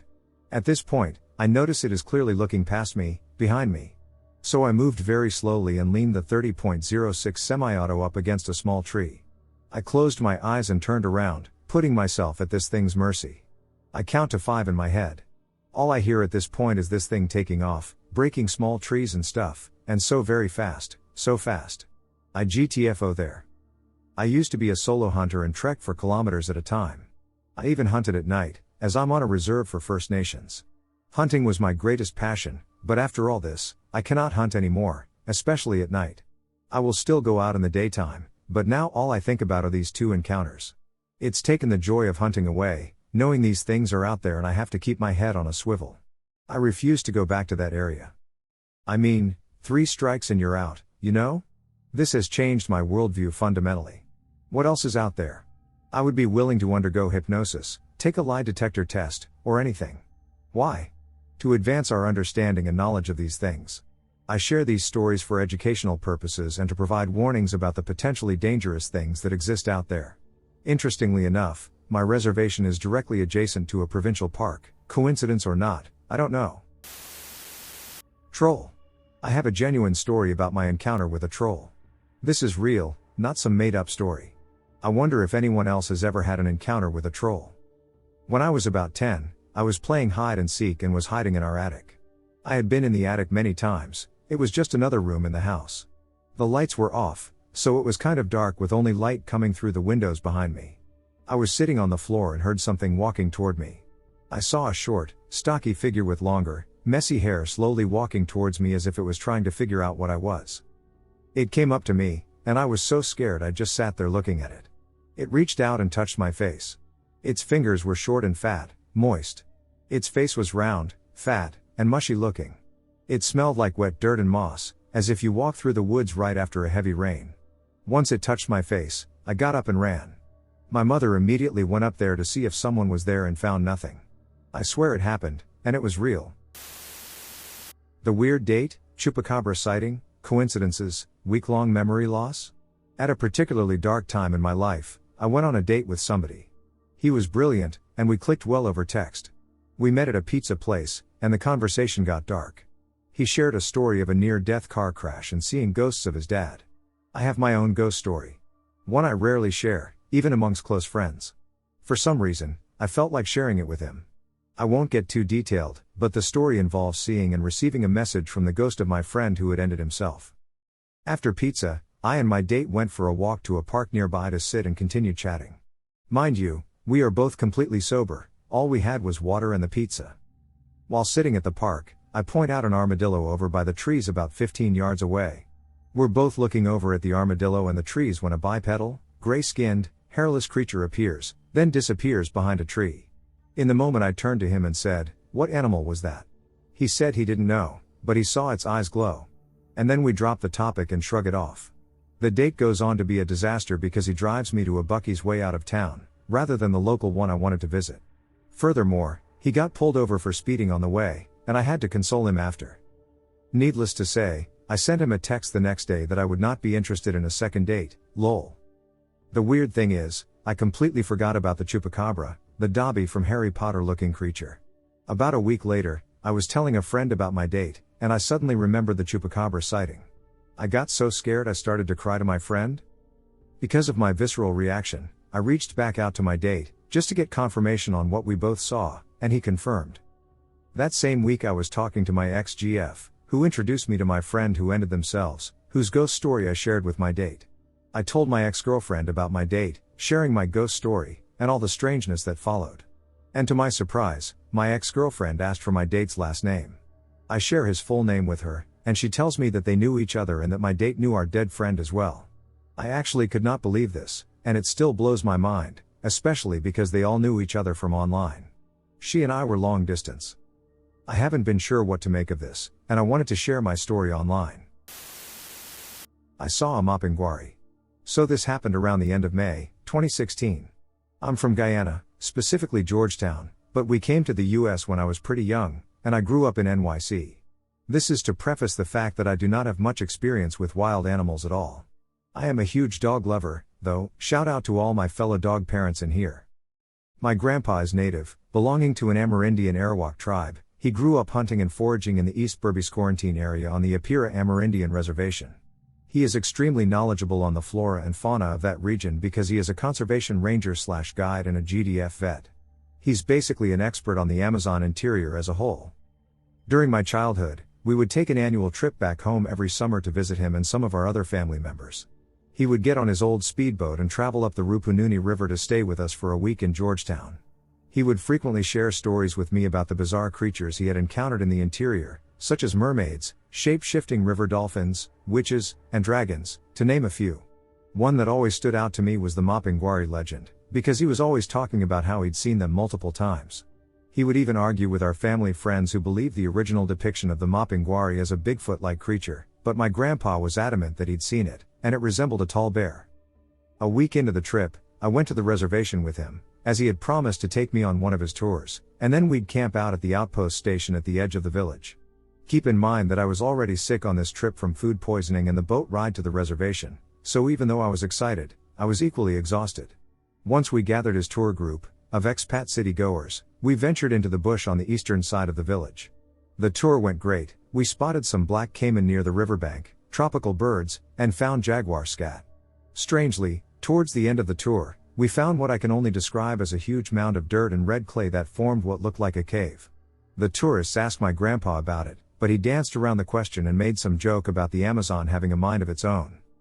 He whispered to me that we'd come back to this spot later that night, since it was close to the village outpost. It was close to nightfall once we got the group back to the village, and my grandpa gathered our gear to stay at the outpost. He seemed all too excited to head back to that mound from earlier, and once we got our torch lights and pack gear ready, we set out to find it. Now, I was a 15-year-old kid that was already tired from the events of that day, combined with my healthy fear of the dark jungle, making me an anxious mess. I always felt safe with my grandpa because he did this every day, giving me enough confidence to pull through. The first thing I noticed coming upon that mound again was the smell. It was extremely musty, like stinking mildew from wet laundry, but 10x worse. Then, we heard it. Something was scraping a tree to our left. We got our torch lights on it, and I immediately froze. About 20 yards away in the tree line was a set of what looked like huge bare paws around the tree about 10 feet up. The claws on this thing were massive. Then, as if the thing wanted me to pass out, it reared its head from around the tree. We both had our lights on it, and I can only explain it as a mix between a grizzly bear and a beaver, just a massive, shaggy, blocky head with buck teeth. I had more than enough at that point and turned around to see my grandpa laughing with his hand on my shoulder, saying, "I tell you, the thing looks like a bear." We backed out and walked away. We made our way to the outpost, which was only a 25-minute walk away from the animal sighting. There, he tried to soothe my nerves by mocking my reaction and revealing that he had observed a specific mopping guari establishing its home near the village and had been monitoring it for the past few weeks. My grandpa is retired now and in the States with us, but I'll never forget that experience. I've told some friends who are into cryptozoology, and they referred me here. Those were not humans. When I was 13 years old, I went camping with my school. When I arrived, I noticed the camping spot was just some tents in a dark and creepy forest. The tents were small, and we had to share one with 12 others. I liked the activities we did. We built a boat, we played football, and we roasted marshmallows around a campfire. When it was time for sleeping, I chose the bed all the way at the back. I opened my suitcase and realized I did not bring my pajamas. I slept with my normal clothes on for the next 3/4 hours. Until I was woken up by a loud rumbling noise. I slowly turned around and saw two tall creatures hunched over in my suitcase. Were they searching for something? I thought. I reached my arm out to touch whoever this person was, and I felt something harsh. If I were to describe it, I would say it felt something like old wood. After I had touched it, I asked who it was, and I somehow fell back asleep. In the morning I was woken up by my alarm on my phone. We were not allowed to bring a phone, so I was sure I had turned my alarm off before sleeping. How could such an event have happened? I asked myself. I know it was not the other kids. I had not even told them I had my phone with me, nor did I know them that well. They did not seem like jokesters to me. My alarm woke up most of the kids in the tent. They asked whose it was, so I just acted like I was sleeping to avoid being suspected. We had to wake up around this time anyway, so I jumped out of my bed, and I walked outside. It was really cold, and I really had to pee. I walked around the tent, and I peed in the bushes. I turned around and saw a dead rabbit right outside of where I slept. I called the teacher, and he told me it must have been killed by something. He said he would call staff to clean it up.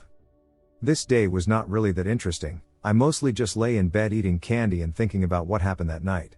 It quickly turned dark, and we roasted some marshmallows, and we ate some pasta. The pasta was cold and stale, but I was hungry, so I didn't care that much. 1 hour later it was almost bedtime, and my teacher had told me if I wanted to go to the bathroom at night, I would have to go in a duo because the forest is very dangerous at night. I did not think much of it, but I chose my duo just to be sure. Then it was bedtime. I made my bed, and I fell asleep. Again I was woken up, but this time not by weird creatures but by my urge to pee. I tried waking up my duo, but he did not wake up. I decided to go alone. I walked all the way to the front of the tent, waking some up in the process, and I walked out. It was cold and really dark, I could barely see. I looked over to the benches, and there it was again. Looking at me, it was so tall, and it seemed to have something in its hands. It looked like an animal. I was standing still looking at it for maybe 20 seconds until I decided to continue walking to the toilets. I opened the toilet door, and I took a piss. I washed my hands and left.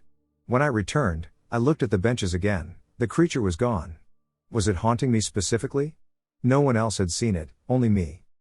If anyone knows what the object could have been, please tell me. I was about 15, living with my mom. But every other weekend I traveled to my dad's house in random middle of nowhere, Texas. What makes my dad's house worse is that it's in the middle of nowhere outside said random middle of nowhere, Texas. The only things on my dad's land are his house, a long road going toward town, a large field, and a barn. The main places of interest for this story are the barn and the road. My dad would make me feed the animals in the barn area, and the feed was stored in the barn itself. To reach the barn, I had to walk about half a mile down the road. Once you get there, you do the chores and walk back. But one time everything changed for me. I bought a four-wheeler and took my dad's gun every time after. I was walking down the road with a flashlight and my younger brother, also armed with a flashlight. We continued down the path before hearing a screech. Now, my dad was known for his pranks, and we didn't really think of it, so we continued walking.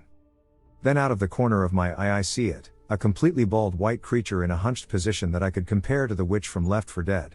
It just sat there, almost humming. My little brother, being the 12-year-old he was, started running away. This caused our creature to snap its head up at me and yell the same screech from earlier. I, of course, began to run for my life until we made it home.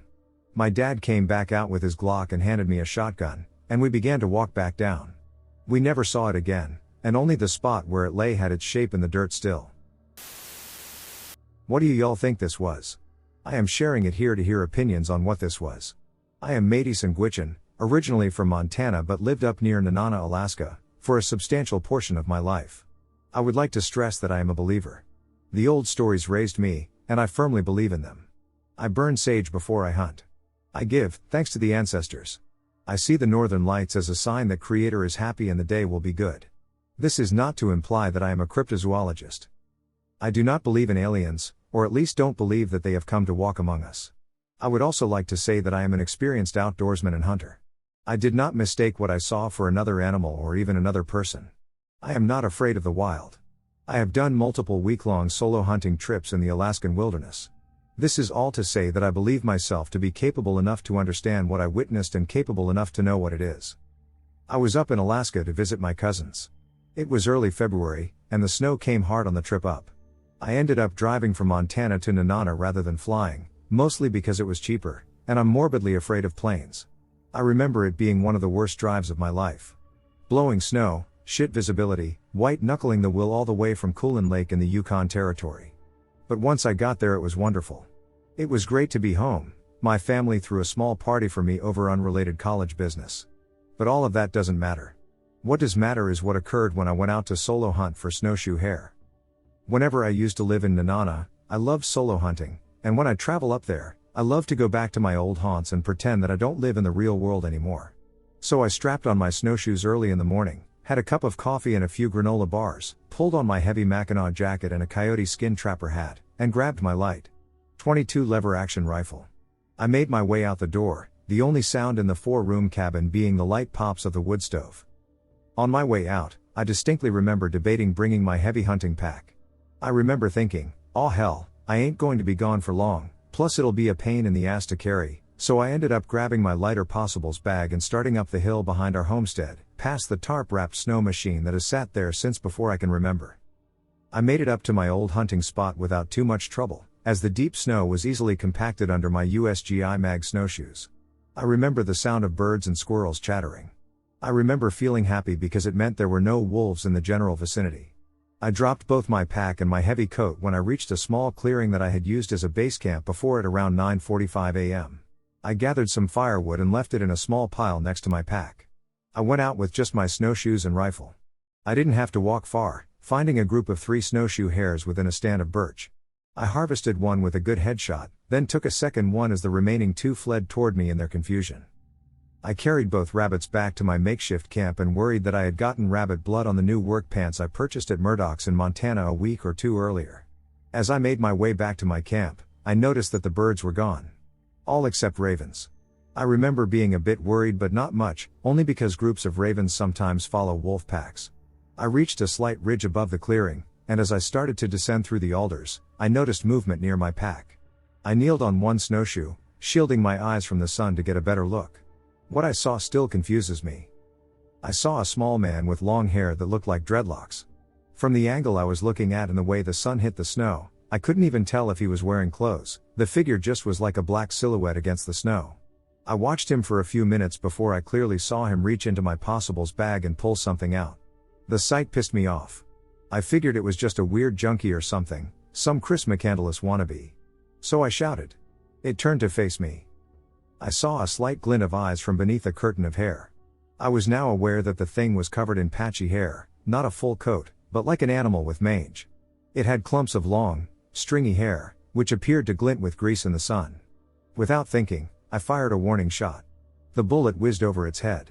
I like to think that the ethical hunter in me did that intentionally, not to injure an unknown creature, but honestly, I would have shot the damn thing just for rooting through my stuff. The shot scared it. I know it because it turned toward a nearby draw and sprinted off. It didn't run like an animal, it ran more like an Olympic sprinter. Hands out, held flat. It knew how to run.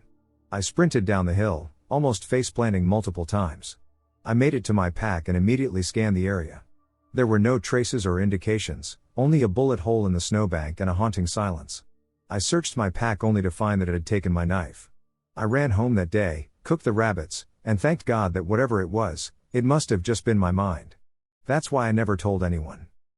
But my knife is gone, and to this day I've never been able to find it. So that's my story.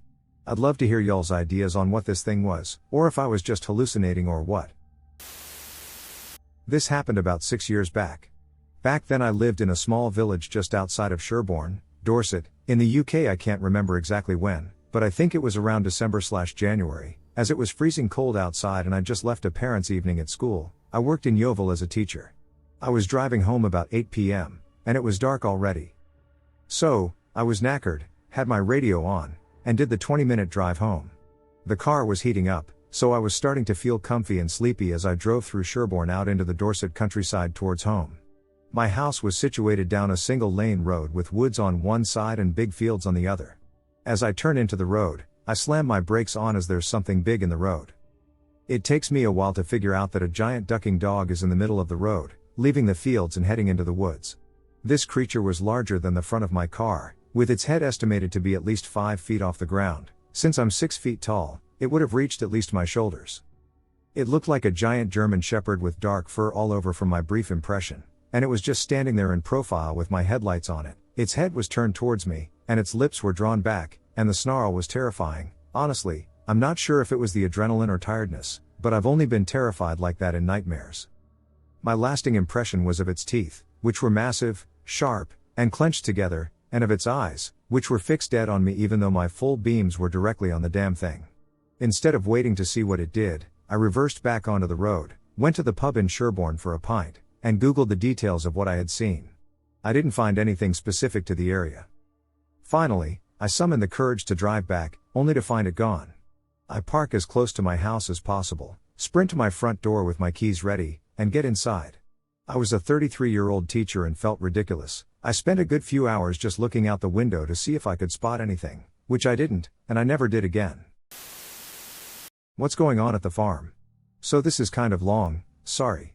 Around 7ish I go to turn the lights off in the chicken house, and I get on the four-wheeler and get down there, and as I get off, I notice the air is unusually cold because it's Alabama in April. It's supposed to be like 0-something, so I shake it off and blame it on the fact that I'm in a cutoff. I go in the chicken house, call my mom, then cut the lights out, take a few rips of the pen, and time slips away, and it's noticeably darker. I begin to walk to the gate. And as I do, I catch a whiff of just burnt melted electronics. It smells like straight soldering iron, and while that's odd, I continue to walk to the gate, and as I open it, the woods just fall dead silent, and now I'm concerned. So I feed the dogs while I have an anxiety attack. So I feed the dogs, close the gate, and turn the four-wheeler on, and as I look up and shift into first, there's someone at the tree line, so I ride up, and the closer I get, the more almost disfigured he becomes, legs hairy to hell and back end, like, sideways knees, and his head had patchy hair. And a skinned up left side of his face, and on his head was a stump, a ducking stump like a deer antler, so logically I bolt out of there. I go to the road, deciding to take the other way, about a mile through the woods, as long as I don't see that thing again, so I go down the holler, about a 45 feet elevation change, and this little Kawasaki, bless its heart, is giving it all it's got up these ridges and sloughs. Then I get up to the green field, maybe 200 to 250 yards to the house. I just have to get through one little patch overgrown with briars and bushes with a creek in the middle, so I get down there, and of course, my luck, the four-wheeler gets stuck in the creek bed. So as I rant and slightly freak out knowing what the hell I just saw, I slam it in reverse and try to speed my way through it, and I catch a glance of my old friend in the shooting house looking through the window, no gun, just looking through, like an animal wanting me to leave. It never seemed hostile, even though I didn't give it much of a chance. I later punched it, got up to the house, and now I'm in my room paranoid as all hell with a .357 revolver by my side. I'm too scared to take a piss. Every noise I hear, I assume to be it, whatever it may be. I am sharing my experiences with Dog Man. I used to play in an old phone booth at my aunt and uncle's house. This is definitely where the encounter started, although I can't say how, as I have no memory of what I did while inside the phone booth. It was an old wooden phone booth, similar to those found at the back of a bar. I later found out it was from an old Chicago train station that got torn down. So the first encounter I recall was in 1985 or 1986, I was around 7 or 8. It was summertime, late in the day, so around dusk. Not full daylight but not dark out yet. I was in the front yard playing catch with my cousin, and the ball went past me and down the side of the house into the back. The yard was surrounded by a chain link fence that separated it from an old, overgrown alley that was used as a road at one time. When I went to retrieve the ball, I noticed some rustling in the brush. I'm thinking it was a cat or squirrel or something. As I got closer, I noticed something moving very close to the fence. I thought it was a man at first. It was as big as a man but covered in brownish hair. From what I could see, its head was canine, snout, ears, etc., but it had human-like hands. I couldn't really see the lower half of the body due to the weeds and grass. It appeared to be injured in some way the way it was moving. It was using the fence to drag its way down the alley. Hand over hand, just pulling itself. I stood and watched for what seemed like a long time but in reality was probably only a minute or two before running up to get my cousin. I told him I'd seen a monster in the alley. We excitedly talked about it before getting up the courage to head back and look. By the time we got back there, it was gone, leaving no trace apart from the smashed down grass. I didn't think about it again for a long time. Flash forward to sophomore year of high school, so 1994. I'm 16. I get home and head to my bedroom for a nap. I was meeting some friends back at the school later to see a football game or something like that. So I wake up, and it's dark in my room, the only light is coming from the hallway because my door is open several inches. As my eyes adjust, I realize I'm not alone. There are 4 or 5 of these creatures in my room, watching me. They are all 6 feet or taller, covered in dark hair, with canine facial features. Just watching. They remain still and silent, offering no communication or movement toward me. I think to myself, I must be dreaming. I lay there for a bit, squeezing my eyes closed, and when I reopened them, the creatures were gone. I convince myself it was a dream and go about my night. The next time it happens is about 2005, so I'm 27. Sometimes after work, some friends would meet at a local restaurant for drinks and food. I didn't work that night, so my boyfriend and I headed up to meet them. Nothing out of the ordinary happened. On the way home, my boyfriend and I were chatting about the day and what we were going to do that weekend. I noticed something ahead on the road, so I slowed down slightly. I'm thinking it may be a bag or some garbage or something, but as we get closer, I notice it looks more like an animal. At this point we are both silent, and I'm almost at a complete stop. The creature stands up on hind legs, and I now see that it is humanoid with canine features. It slowly turns its head toward us and then just kind of drifts away. It didn't run, it was just no longer there. It's challenging to articulate the situation. I made sure I asked my boyfriend to tell me exactly what he saw before I told him what I saw. I wanted to make sure we had seen the same thing. He described to me exactly what I saw. That was the last major encounter I had. Let's return to the phone booth. I always sensed a connection between the phone booth and my mom, so I inquired about it. I asked her to tell me what I had said after coming out. What was I doing? She said I would just go inside and play around like little kids do. It was safe, and they could easily monitor me. I asked her to try to remember anything that might help me tie it together. After speaking to my aunt, she said they remembered. I would come out and tell them I had gone to visit the puppy people. While helping to tie things together, it really only served to raise more questions. Where did I go when I got in that phone booth? My sister and I saw a Pquaji as kids. When my sister and I were young, we both saw a Pquaji in our bedroom. We shared a bunk bed in a trailer as kids, and I slept on the bottom. She was on the top. I was 4 or 5, and she was 7, I think. Late one night when I was getting ready to fall asleep, I saw something moving out of the corner of my eye. A 3-foot-tall, slightly glowing grayish-blue goblin/troll-looking figure entered into our bedroom. It moved slowly as if it were just wandering. It had an elongated nose, fingers, ears, feet, and long hedgehog-type hair down its back. Long skinny torso, but fit and lean with muscle.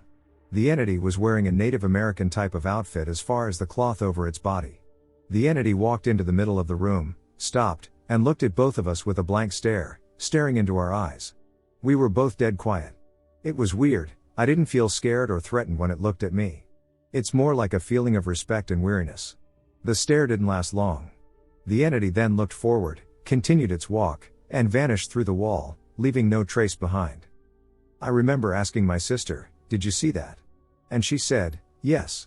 I then grabbed my Nerf gun that was on my bed next to me. I immediately informed my sister that I would shoot it if it returned. She said okay, and we went to sleep. Told our parents, they didn't believe us. No big deal, we weren't distressed about it. But we did both remember the exact details of our sighting throughout the years growing up and bring it up every now and then. As kids growing into adulthood, we had no idea what we saw. We just remembered the exact details of it. Fast forward to when I was in my 20s, I was watching a ghost hunting show. I forgot the name of it, but I think it was a group of college students. This group would describe what type of ghost it is and go beyond just saying you have ghosts. Anyways, they were describing the ghost they thought was haunting the property. Started saying this ghost is from Native American folklore. It's 2 to 3 feet tall and gray. Hold the phone. My ears certainly perked up upon hearing this. Continuing, they said they like to prank and lead people into trouble. Then they finally said it was the ghost they thought it was. Pquaji. I immediately searched Google Images. And wow, I never would have thought I'd see that thing again. I found damn near the exact same figure I saw as a little boy with my sister. Many pictures and instances. What a gut-wrenching feeling. I sent a picture of the Pquaji to my sister via text message. I didn't tell her what it was I had found yet. I only sent her the photo. She said, "OMG, where the duck did you find that? That is the thing we saw that night." We then talked a while on the phone, recalling details yet again of what we saw all those years ago, but with more uneasiness and excitement this time. Can't believe how random that was. Got to reading all about the folklore and searching images. The depictions of these creatures are pretty accurate. Some scary ones too. The one we saw didn't have big fangs or claws that I remember, or it chose not to show them to us as we weren't a threat. Anyways, I felt compelled to share my personal experience. I was having a profound discussion with Grok 3 earlier about the whole meaning of life and how all religions and cultures view the afterlife, etc., and it sparked that memory. I fed the memory to Grok and asked for people's similar experiences, and it told me about this channel. So now I'm sharing here to find if anyone else has experiences they'd like to share and for you to enjoy. The story is entirely true, it's the only reason I believe there might be entities. If I had only seen it by myself, I probably wouldn't have believed it. Would have thought I was dreaming or chalked it up to a little kid's imagination. But for my sister to see the exact same thing as me and be 3 years older, as small children with zero influences or internet on what a Pquaji is. And then to have it revealed to me 20-ish years later through randomly watching a ghost hunting show is just ducking wild to me. To add to the story, I don't know how true it is, but there were always rumors growing up that there was a Native American burial ground in the area where we lived at the time in Northwest Ohio. Which makes it even more surreal. Stay weird, friends. I saw a hellhound? So today I will share one that happened only 2 years ago and I still don't understand or know if it actually was a hellhound. For context, this was on my grandparents' property that had tons of negative things happen. Most of it is not my place to share or say, but what I will say is that my grandparents' parents used to own even more than my grandparents do now. One chunk of property was sold behind the family's back, and another part of the property was a now common swim hole that we had to sell to the government for some reason I am not aware of. The rest of the property was split among my great-grandparents' 3 sons. One selling it behind the family's back, and the other turned into a farm and dentist office. My grandfather's portion of the property has 2 of his sons' houses living there. One of my uncles had a bunch of stuff happen that is not my place to say, and my other uncle's house used to belong to my great-grandmother. My great-grandmother died in that house, and later the house was remodeled to fit my uncle, his wife, and 2 children. There's no need to keep going because a bunch of stuff happened over the different properties and hundreds of acres. I and all of my cousins have seen unexplainable things. I've caught ghost photos, and my cousins have played with Ouija boards all over that property multiple times. I have hundreds of stories from this place, but this one always throws me for a loop. This happened around March. My other great-grandmother had just died due to a heart attack on her way to the hospital, so my family had come to stay a few days for her funeral. My grandparents used to have this vehicle that we called the Bowda, Bo-duh. I was driving the Bowda that night and going down the different gravel roads through the grassy fields and forests to drop all of my cousins off at their houses since they had all come that day to visit. I was approaching the first cousin's house only to slam the brakes when I saw something terrifying. The best way to describe the pure size and massive mass of the creature is to describe this dog that we used to have on the property. A Rottweiler. The Rottweiler was massive and could stand mid-chest next to you on all fours.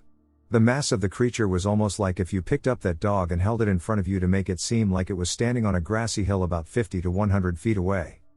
The creature, nonetheless, was 3 to 4 times the size of the Rottweiler. Its fur was pure black, and it was exactly the shape and build of a Rottweiler. It had deep red eyes that you could hardly see in the dark, and it slowly walked across the grassy hill until it disappeared into the forest. I looked at my cousin, face white as paper. "Did you see that?" I asked. They looked at me confused and collectively said, "No." I took them home and was anxious the entire time on the lonely and dark drive back to the main building. Grandparents' house. The next day, we attended my great-grandma's visitation, and afterward, my family and cousins had supper at my grandmother's house. I and my cousins decided to go to the same grassy field that night together to reflect on the recent death and just spend some quality time to wind down and relax. My cousin was being stupid, turning off headlights on the Bowda for short periods of time, saying that she could see due to the bright moonlight that night. That night we crashed into a ditch. The exact day after I saw the big black dog that I assume was a hellhound. We got the boat out of the ditch and drove the rest of the night in silence. Except for my cousins yelling at me for being no help getting the vehicle out of the ditch. To be honest, I was crouched in a corner panicking. If anyone thinks this is anything other than a hellhound, I would love to hear your theories. I encountered an otherworldly being. I went on this hike as a spiritual journey in Denver, Colorado. I was in Denver to attend a conference. I decided to hike alone and wander around the Rocky Mountains. I took some mushrooms and planned on some weed later on. The hike was wonderful, and I got so many beautiful pictures. I was hiking for hours before I started heading towards a pond that a sign pointed to. It was a lot more walking than I thought, and being under the influence with night approaching, I began to worry. I pressed on and found my desired location and was rewarded with one of the most beautiful views I'd ever seen. It wasn't long after I arrived that I strangely heard my name being called. It was my brother and his girlfriend on top of the cliff. They somehow found me. They didn't even come with me to this location, although they did know I was there. We talked for a bit, and I felt reassured I was safe, so I decided to smoke the weed I had. I danced to honor the spirits that guided my journey. As I was leaving, I decided to take one last photo with my phone. I pointed it at my brother and his girlfriend on the cliff and took it. After I saw the picture, I zoomed in because I was curious what it would look like, and I saw an eye-looking shape. I had a feeling that a being of overwhelming power was watching me, and when I looked up from my phone, I saw those eyes in the trees, in the sky, all around me. I started walking, and words filled my head, "Don't doubt the power." It kept repeating. My footsteps grew heavy, and I began feeling like my heart might give out. I stopped and sat on a rock not far from where I took the picture. I looked up, and I saw the moon between two evergreen trees. I asked the moon for protection and performed a makeshift ritual.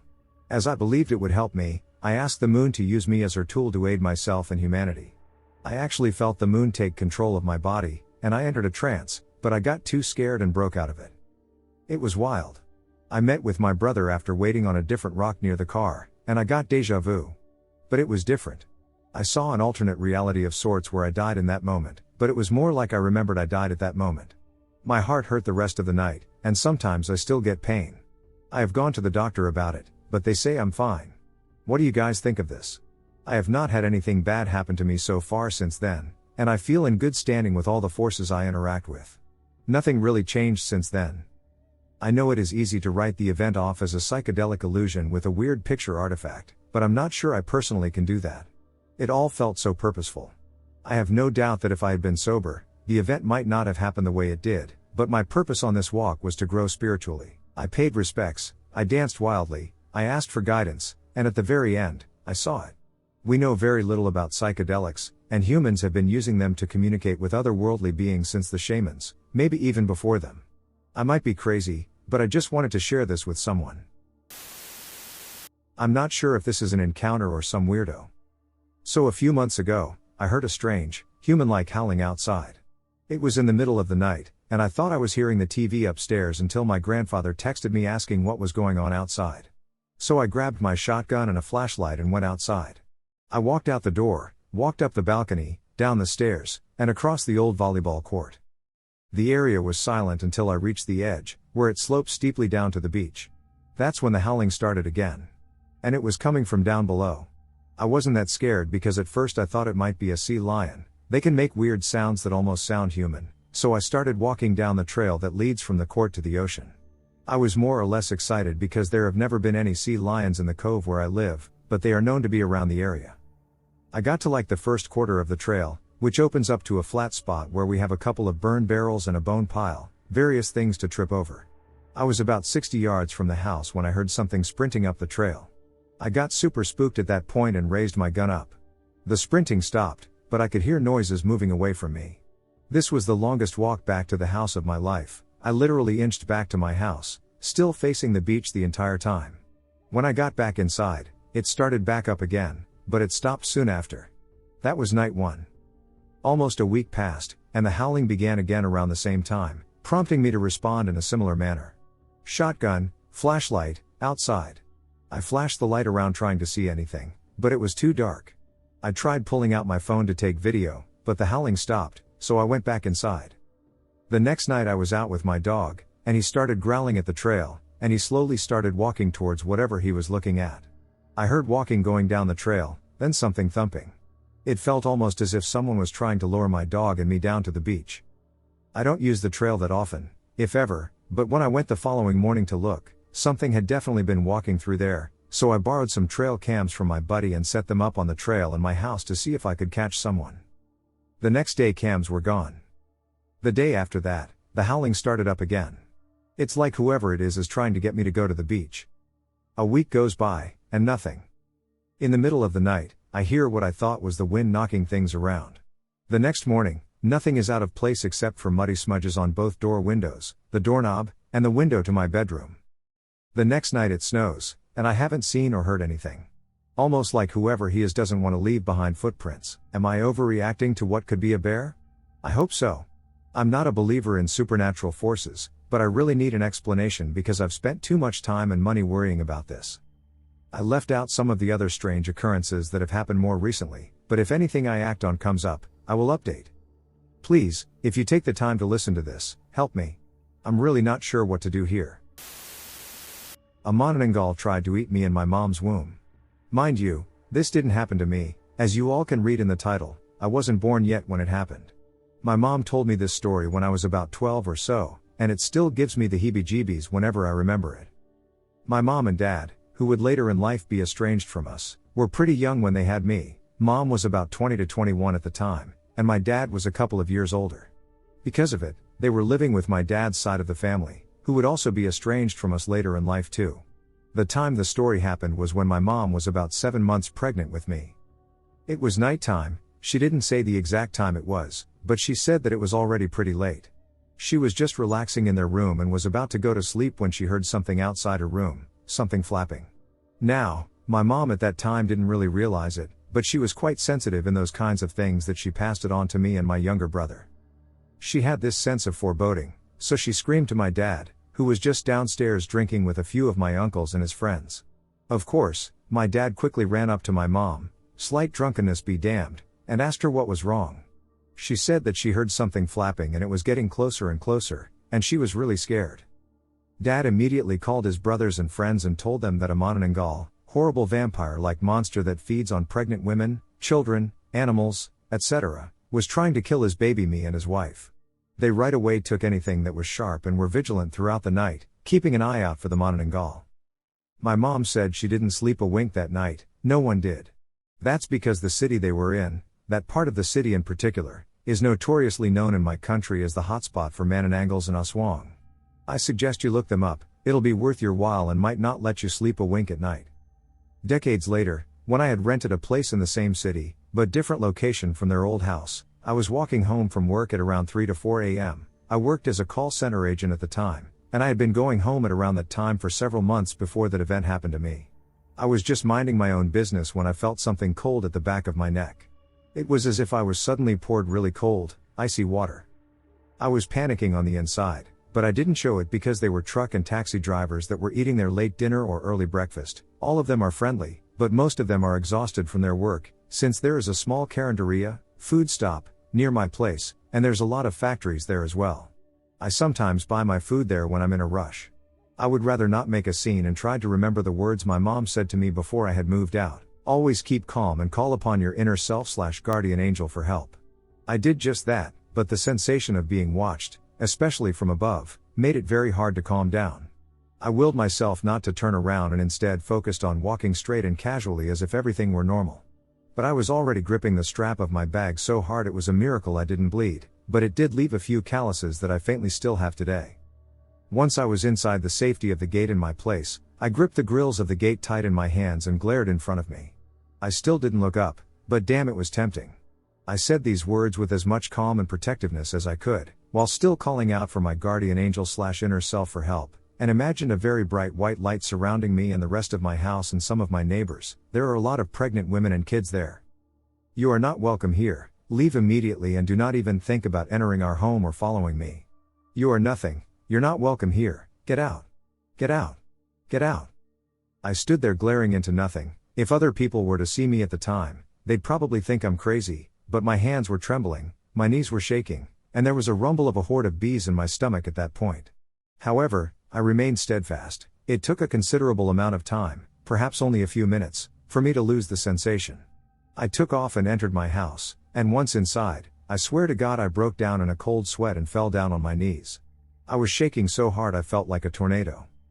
I honestly don't know how I managed to get in my bed and fall asleep.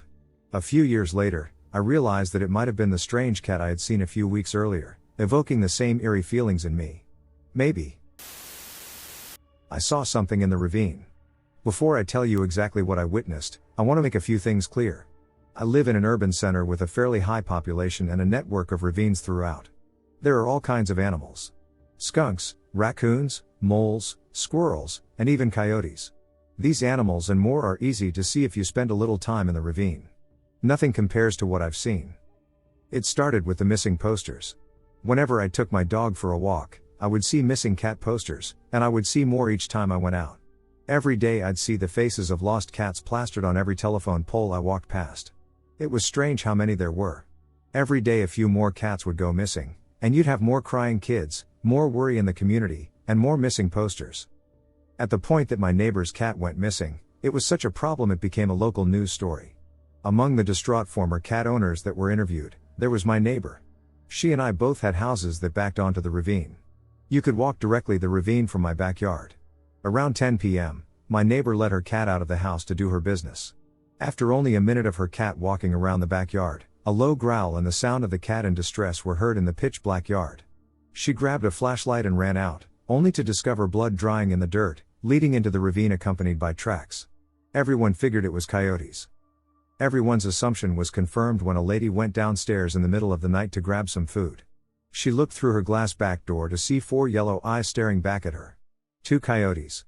The volume at which cats were disappearing was surprisingly growing every night.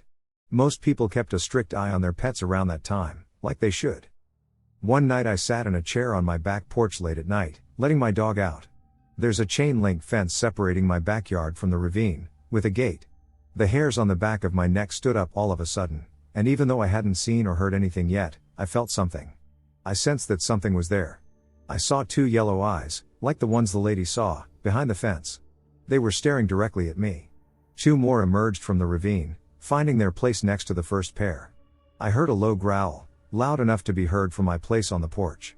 That's when I saw the third set of eyes. Their color deviated from the yellowish coloring of the other animals, and I noticed that they possessed a more orange color. This thing was impossibly tall. It must have stood at 9 feet, towering over the fence. My dog barked and whimpered, running to the back door, pawing and scratching it. I ran back inside with my dog, and I barely got any sleep that night. What the hell was that thing? Then a bloodhound went like the rest of the cats. This was surprising to most, and I figured there must be multiple coyotes hunting their prey at once. A bloodhound could probably put up a good fight. This brings me to what I experienced. My encounter happened in broad daylight. I was walking my Australian Shepherd, and it started like any other walk. We went walking in the ravine, entering right from my backyard. My dog walked at a moderate pace, sniffing everything in his path, and perking up when he saw a squirrel. He required pretty long and frequent walks, so I knew the ravine well enough. I wasn't too concerned about the whole coyote problem, and I knew a coyote wouldn't attack my dog when I'm with him. I've heard coyotes are skittish. At some point on our walk, maybe a mile or 2, he stopped. He completely froze, and he stopped sniffing around. For a full minute, he just stood completely still. Then he sat. I didn't tell him to sit or anything, he just sat on his own. I tugged at his lead, but that received no response. I heard a stick crack somewhere nearby ahead of us, and he started whimpering. Whatever he was afraid of was just up ahead, around the corner. I was curious about what it was, so I tried going forward. I finally pulled on the leash hard enough for him to follow me, and off we went around the corner. I walked slowly and carefully, making sure I didn't make too much noise. My dog walked right behind me, hiding behind my legs as we walked. As my hiking boots became caked with mud as I walked by the stream, I noticed the smell. The farther I got around the turn, the more putrid the stench was. It was like rotting meat mixed with wet dog, with a slight metallic ring to it. As I got halfway around the turn, I saw the cat. It lay in the mud, causing its white fur to become a dirty brown. It was clearly dead, probably for several days. There were chunks of flesh ripped from its side and stomach, and its neck had been torn open. Flies buzzed around the carcass, causing the whole experience of finding this dead pet to be increasingly dreadful. I heard a growl nearby and the sound of ripping and tearing, with a bit of crunching adding to the disgusting sound. I finished the turn, and I finally got a good look at the source of the noise and the reason for the dead cat. It led to a more open space, with trees along the side of it and a large tree in the center. I saw a coyote near the middle tree, eating something lying on the ground. Blood matted the fur on its face, dripping from its maw each time it raised its head. There was a second coyote, pacing around the open space, holding a dead, mangled cat in its mouth. From the branches of the middle tree, dead cats hung from ropes. Their collar tags glinted in the sunlight, and their limbs dangled weakly from their deteriorating bodies. There was a creature unlike any I've ever seen before standing at the side of the area. It had black fur, with gray spots on its chin. It stood at what I can only assume to be 9 feet tall, and this terrified me the most. It had shortish legs compared to the rest of its body. Its arms were very long, and it had hands. Well, they looked similar to claws, but they obviously possessed the capabilities of human hands. It stood upright like a human, and its ears looked like those of a German shepherd. Its snout was long, and its mouth stretched into a mocking sneer. The thing grunted and stomped its foot into the ground, and the second coyote stopped pacing. It walked over to the thing and sat right in front of it, staring intently up at the creature. The tall, dog-like creature bent down, picking up a long stick. The coyote continued staring, not breaking its focus. The creature snapped the stick into two and made a quick growling sound. The coyote dropped the cat it had in its mouth and trotted off into the distance. The thing had just told the coyote to do something. It was as if the thing had trained the coyote. My dog was whimpering softly, and after I saw this, my mouth hung open, and I was disturbed. I snapped out of my trance, and my dog and I ran off in the direction of my house as fast as we could. This freakishly tall dog-like thing had coyotes doing its goddamn bidding.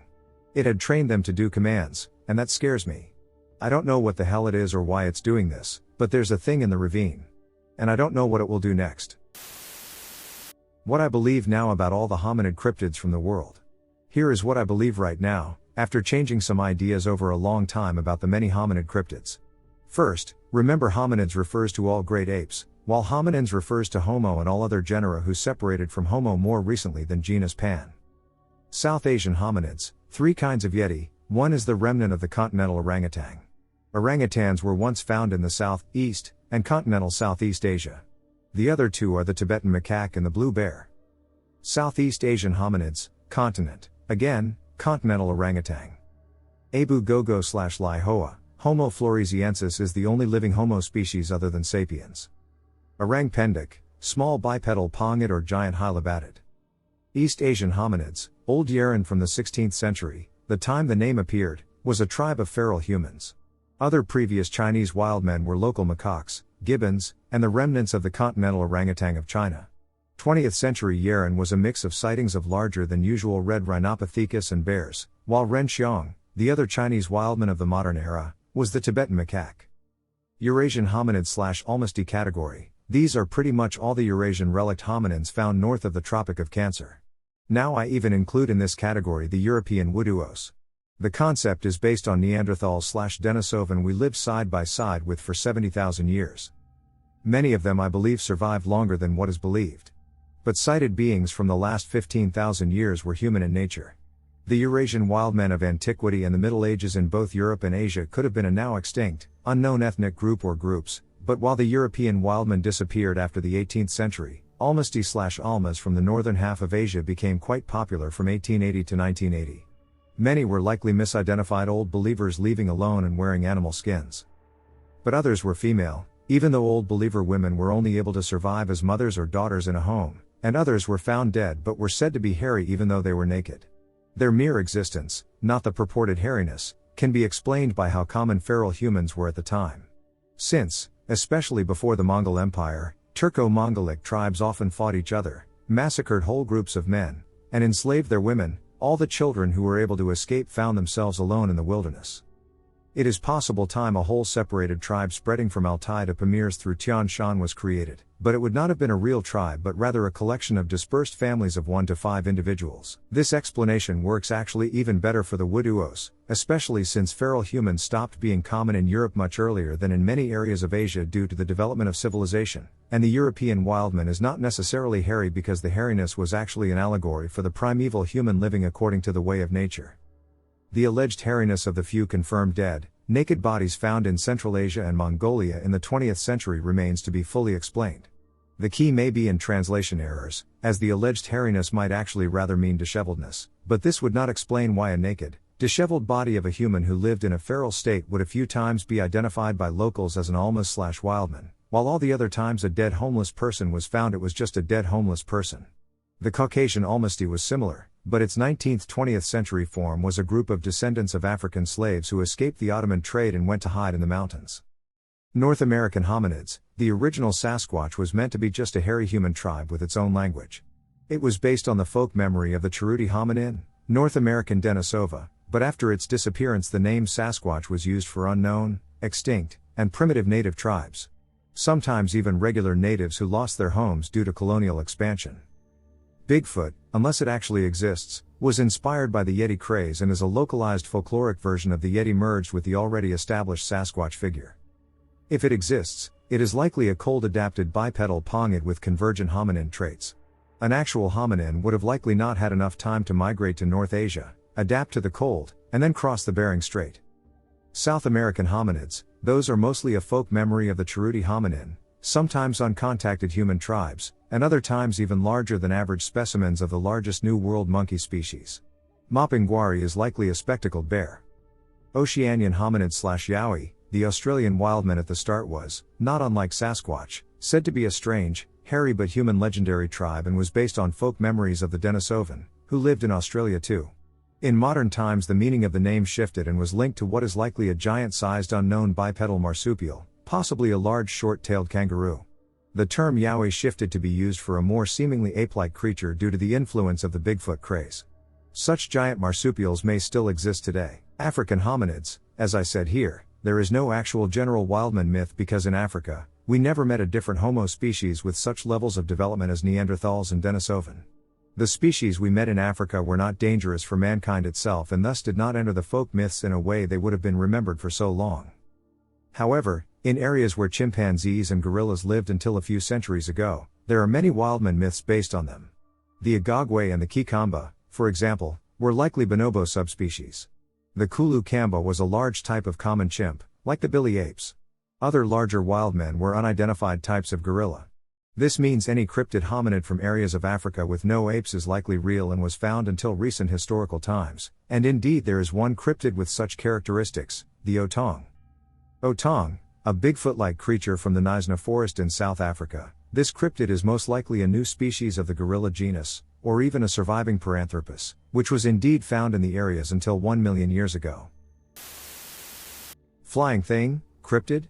That my mom saw a long time ago. On this occasion we were in a little town, no more than 500 people, in the middle of nowhere, a hillbilly type of town, the Burned, one, in Jalisco, Mexico, in the western central part. I was about 10, this happened in 1999, and I do remember the year, as we spent the 1999 to 2000 BA party in this town, in that specific house. Anyway, this was 1999. I was living in a small house. This town is a small countryside town in the middle of nowhere, 104.048104 is the exact spot. There are many legends in the town, but my mom and stepdad got to live one in the flesh. My stepdad is a skeptic, the kind who is never open to believing anything at all, not even in the slightest. My mom, on the other hand, is a believer of everything and anything, and that comes by family, as my grandma was known to be a witch, and she saw ghosts in the house I grew up in. But that is another story. So, the house was 20 meters, 65 feet, of front, 10 meters, 30 feet, of house, and 10 meters of a walled wall that was under construction, yard, and, as in all old places, especially in remote areas, they keep the bathroom outside, so it was in the yard, the door being farthest from the house entrance. So there were a good 6 meters from the bathroom to the house, and my mom was afraid of going to the bathroom alone at night, even though practically everyone in the town was somehow related, so my stepdad went out with her. He always has loved the stars, so he was looking at the stars meanwhile. When my mom came out, he wasn't moving, and she felt curious, but then she saw what he was looking at, and it was not the stars in the sky, just some 1.5 mts 5 feet, above them was a creature. My mom described it vividly. It had some 2 to 3 meters of wingspan, 6 to 9 feet, it was strange, as it had no feathers, and its skin was similar to that fat of a dolphin, texture, smoothness, and gray, its wings were arched, and they were not moving, it was as if it was just gliding. There was no visible head, and it had a big triangular tail, and it had some sort of glow, a fluorescent emanation that covered its whole body. Its legs were similar to a stork's.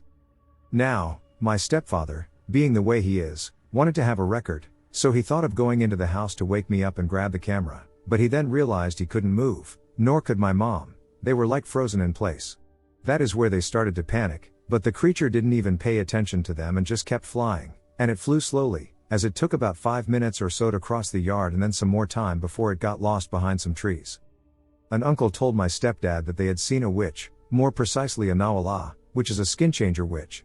Now I don't really know anything about the Nawalas, so what his uncle said is as far as my knowledge of it goes. Over the years I tried to find anything similar, but there is now a cryptid even similar. Maybe the Mothman, but it had red eyes, not a yellow/green fluorescent light covering its body, so I have no idea what they could have seen, if not what the uncle said. Nowadays one looks at military drones, but this was too low, too slow, and too south from the USA, and the Mexican army is like 200 years behind, so I doubt the US Army would have been testing anything like that at that time, besides the fact that Deer Mum said it looked like it had a skin like a dolphin, and I don't think there are any dolphin skin drones nowadays. What do you think? Hallucination? Cryptid? High-tech device? UFO? Not deer. Wendigo, buags, the wampus, nobby, and the skunk ape, all these cryptids have crept in and out of the Carolinas and Appalachia's history for centuries. Most of these cryptids can be quickly disregarded as myths or products of paranoia. One thing that has always bothered me, though, is when you compare the folklore of Scotland to Appalachia.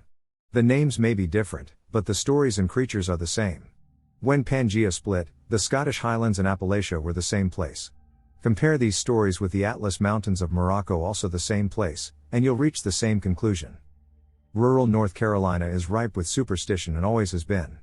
This superstition extends from the flat plains of the Sandhills to the rolling, muggy Piedmont area. From the Cry Baby Bridge to the Devil's Tramping Ground, the supernatural and unexplainable hold a deep hold on the hearts of rural North Carolinians. The not deer may very well be a hallucination. Can more than one person have the same hallucination? I am not and never have claimed to be an expert on the paranormal or the occult.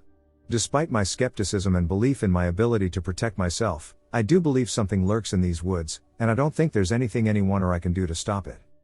Growing up in rural NC, people were always superstitious.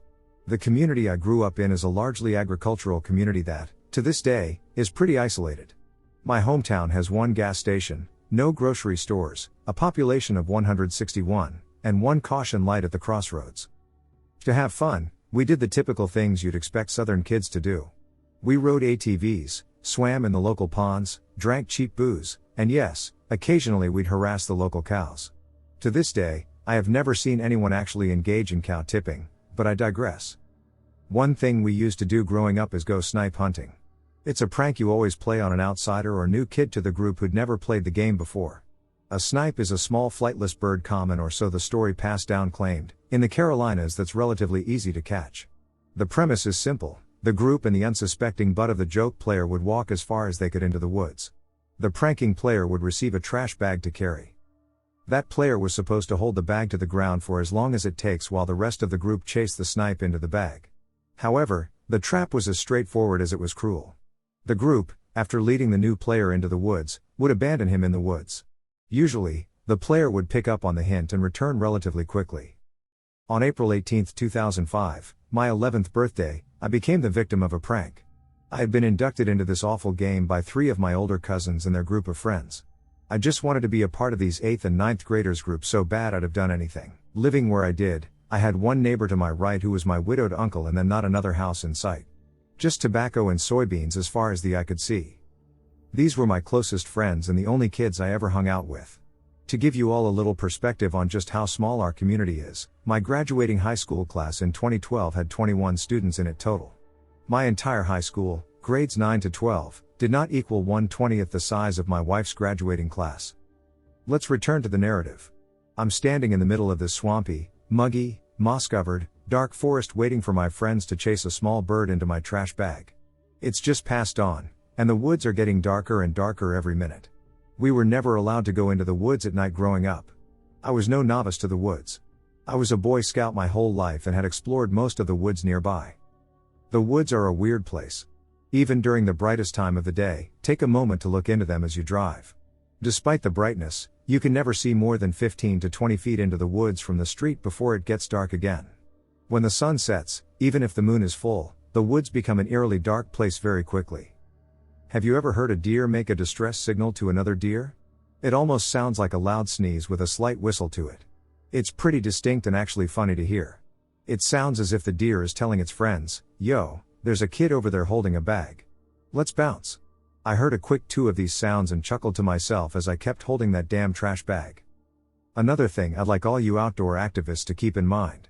As I mentioned earlier, I grew up in the woods, participated in Boy Scouts, and have also hunted deer, bear, bobcat, boar, coyote, and elk. It's not the sounds of the forest that should bother you. It's the absence of sounds that should bother you. Animals like owls, other raptor species, crickets, beavers, cicadas, etc., are not inadvertently scared of humans. Sure, if you walk within 3 feet, the crickets in that area will stop chirping. But crickets, owls, and cicadas will make the area around you louder than your TV at 50%. After about 3 hours in the woods, I began to get tired and sat down with my back against a large pine tree. I was starting to get the idea that this was a joke, as I hadn't heard my friends yelling for hours at this point. The crickets chirping and the owl hooting were so relaxing and peaceful. If I wasn't soaked and wet, I could have fallen asleep right there. It's pitch black in these woods, loud as any night before, and I'm alone with a few owls, crickets, and the cicadas. Suddenly, there was complete silence. There were no crickets chirping, no owls hooting, and no cicadas singing. It took a few moments for me to realize how quiet it became. I looked around, but it was obviously useless. All I could see was darkness in every direction. As I grew up hunting with my grandfather, he instilled in me the importance of remaining as silent as your heartbeat. This silence in the woods is particularly striking. It usually means a predator is around, like a black bear, bobcat, or coyote. I slowed my breathing until I could hear my heart slowly beat and beat and beat. I never heard a sound. There were no footsteps echoing through the leaves. There was no bear marking a tree. There was no sound of a coyote huffing and puffing. I listened so intently to the point all I could hear was the echo of my heartbeat getting faster in my ears. Suddenly, I heard a whistle. This had to be a human whistle, it was so clear and had rhythm. Imagine a cowboy calling in a herd. It was a quick whip whistle that was no more than 25 to 30 feet behind me. I assumed it was one of my cousins looking for me, but for some reason every fiber of my being told me to not move and not turn around. Do not make a ducking sound was the only thing in my head. My brain was trying to protect me. If that was my subconscious going into prey mode to save me from the pain, I don't know. Maybe it was my instinct trying to warn me, I'm not sure. If it had been my cousins, I would have definitely heard them walking up at the minimum. Most likely they would have been yelling for me to come back to the house on their way to retrieve me. The hair on my neck stood up, and my heart began to race like I was running a marathon. Another whistle, less human, more screechy, almost mimicking a human like a rogue parrot, echoed behind me. There were still no footsteps, and the only sound in these woods was the pounding of my heart. Another whistle, this time no more than 10 feet behind me. The sound was congested, accompanied by screeching, and it was definitely not a deer. A disgusting, putrid smell filled the air all around me. Like a chain smoker's sigh after they come back inside combined with the smell of roadkill. Then dead silence again. I couldn't move an inch if you had offered to pay me $1 million. I swear my mind went into prey mode. I was already dead, there was no point in struggling and worsening it. I sat with my back against that pine tree for at least another 45 minutes. I took as few breaths as possible and remained as silent as possible. The silence was unbroken. After about 45 minutes or so, the smell disappeared, and the crickets began to chirp once more. The owl, who had been silently observing what I thought was going to be my demise from above, let out a single hoot. The cicadas began to sing, and my stomach finally settled back into my chest. I've got to get out of these damn woods. I drop the trash bag and stand up to begin my roughly 1-mile walk back home. As that bag hits the ground and I take my first step, dead silence. I, standing at this point, begin the process all over of being dead still. This time, there was no whistling. Just a single deep breath inches behind me, and again that putrid smell. With every muscle in my body telling me not to, I still turned my head around to look at the pine tree behind me. Antlers. Antlers were wrapping around both sides of the tree only inches from where my shoulders sat. Then I heard a single tone, the quietest, calmest, warmest, enticing, welcoming, short, and sweetest whistle I've ever heard. Instantly, the crickets went berserk as if summer had suddenly turned into winter. The owls invited friends, and they all were screaming at me. The cicadas were no longer singing, they were belting. I turned and ran with everything I had in my body. Every 10 or so feet, I'd glance over my shoulder. There was not a single footstep in pursuit. Not an antler moved. All I could hear was the absolute chaos and echo of the woods. I eventually reached the clearing of the pasture and carefully moved under the electric fence. The woods continued to urge me to flee, yet I must take a moment to regain my composure. The woods are once again filled with silence. A single whistle comes from the woods, located just beyond the first set of trees. I ran all the way home and never looked back. I get home around 7:30 a.m., and the sun is coming up finally. After an all-night Halo LAN party, all my cousins and friends lie exhausted on the couch. I sit down and lean my head back to try to forget and sleep. I'm starting to finally doze off when I look out the window towards the woods. It's still just as dark in those woods as it was the night before. Out of the corner of my eye I see something black, so I jump up and wake my cousin Daniel to get his rifle with a scope. He laughs heartily as he hands me the .30.06 Ruger. The black trash bag I left in the woods had made its way out.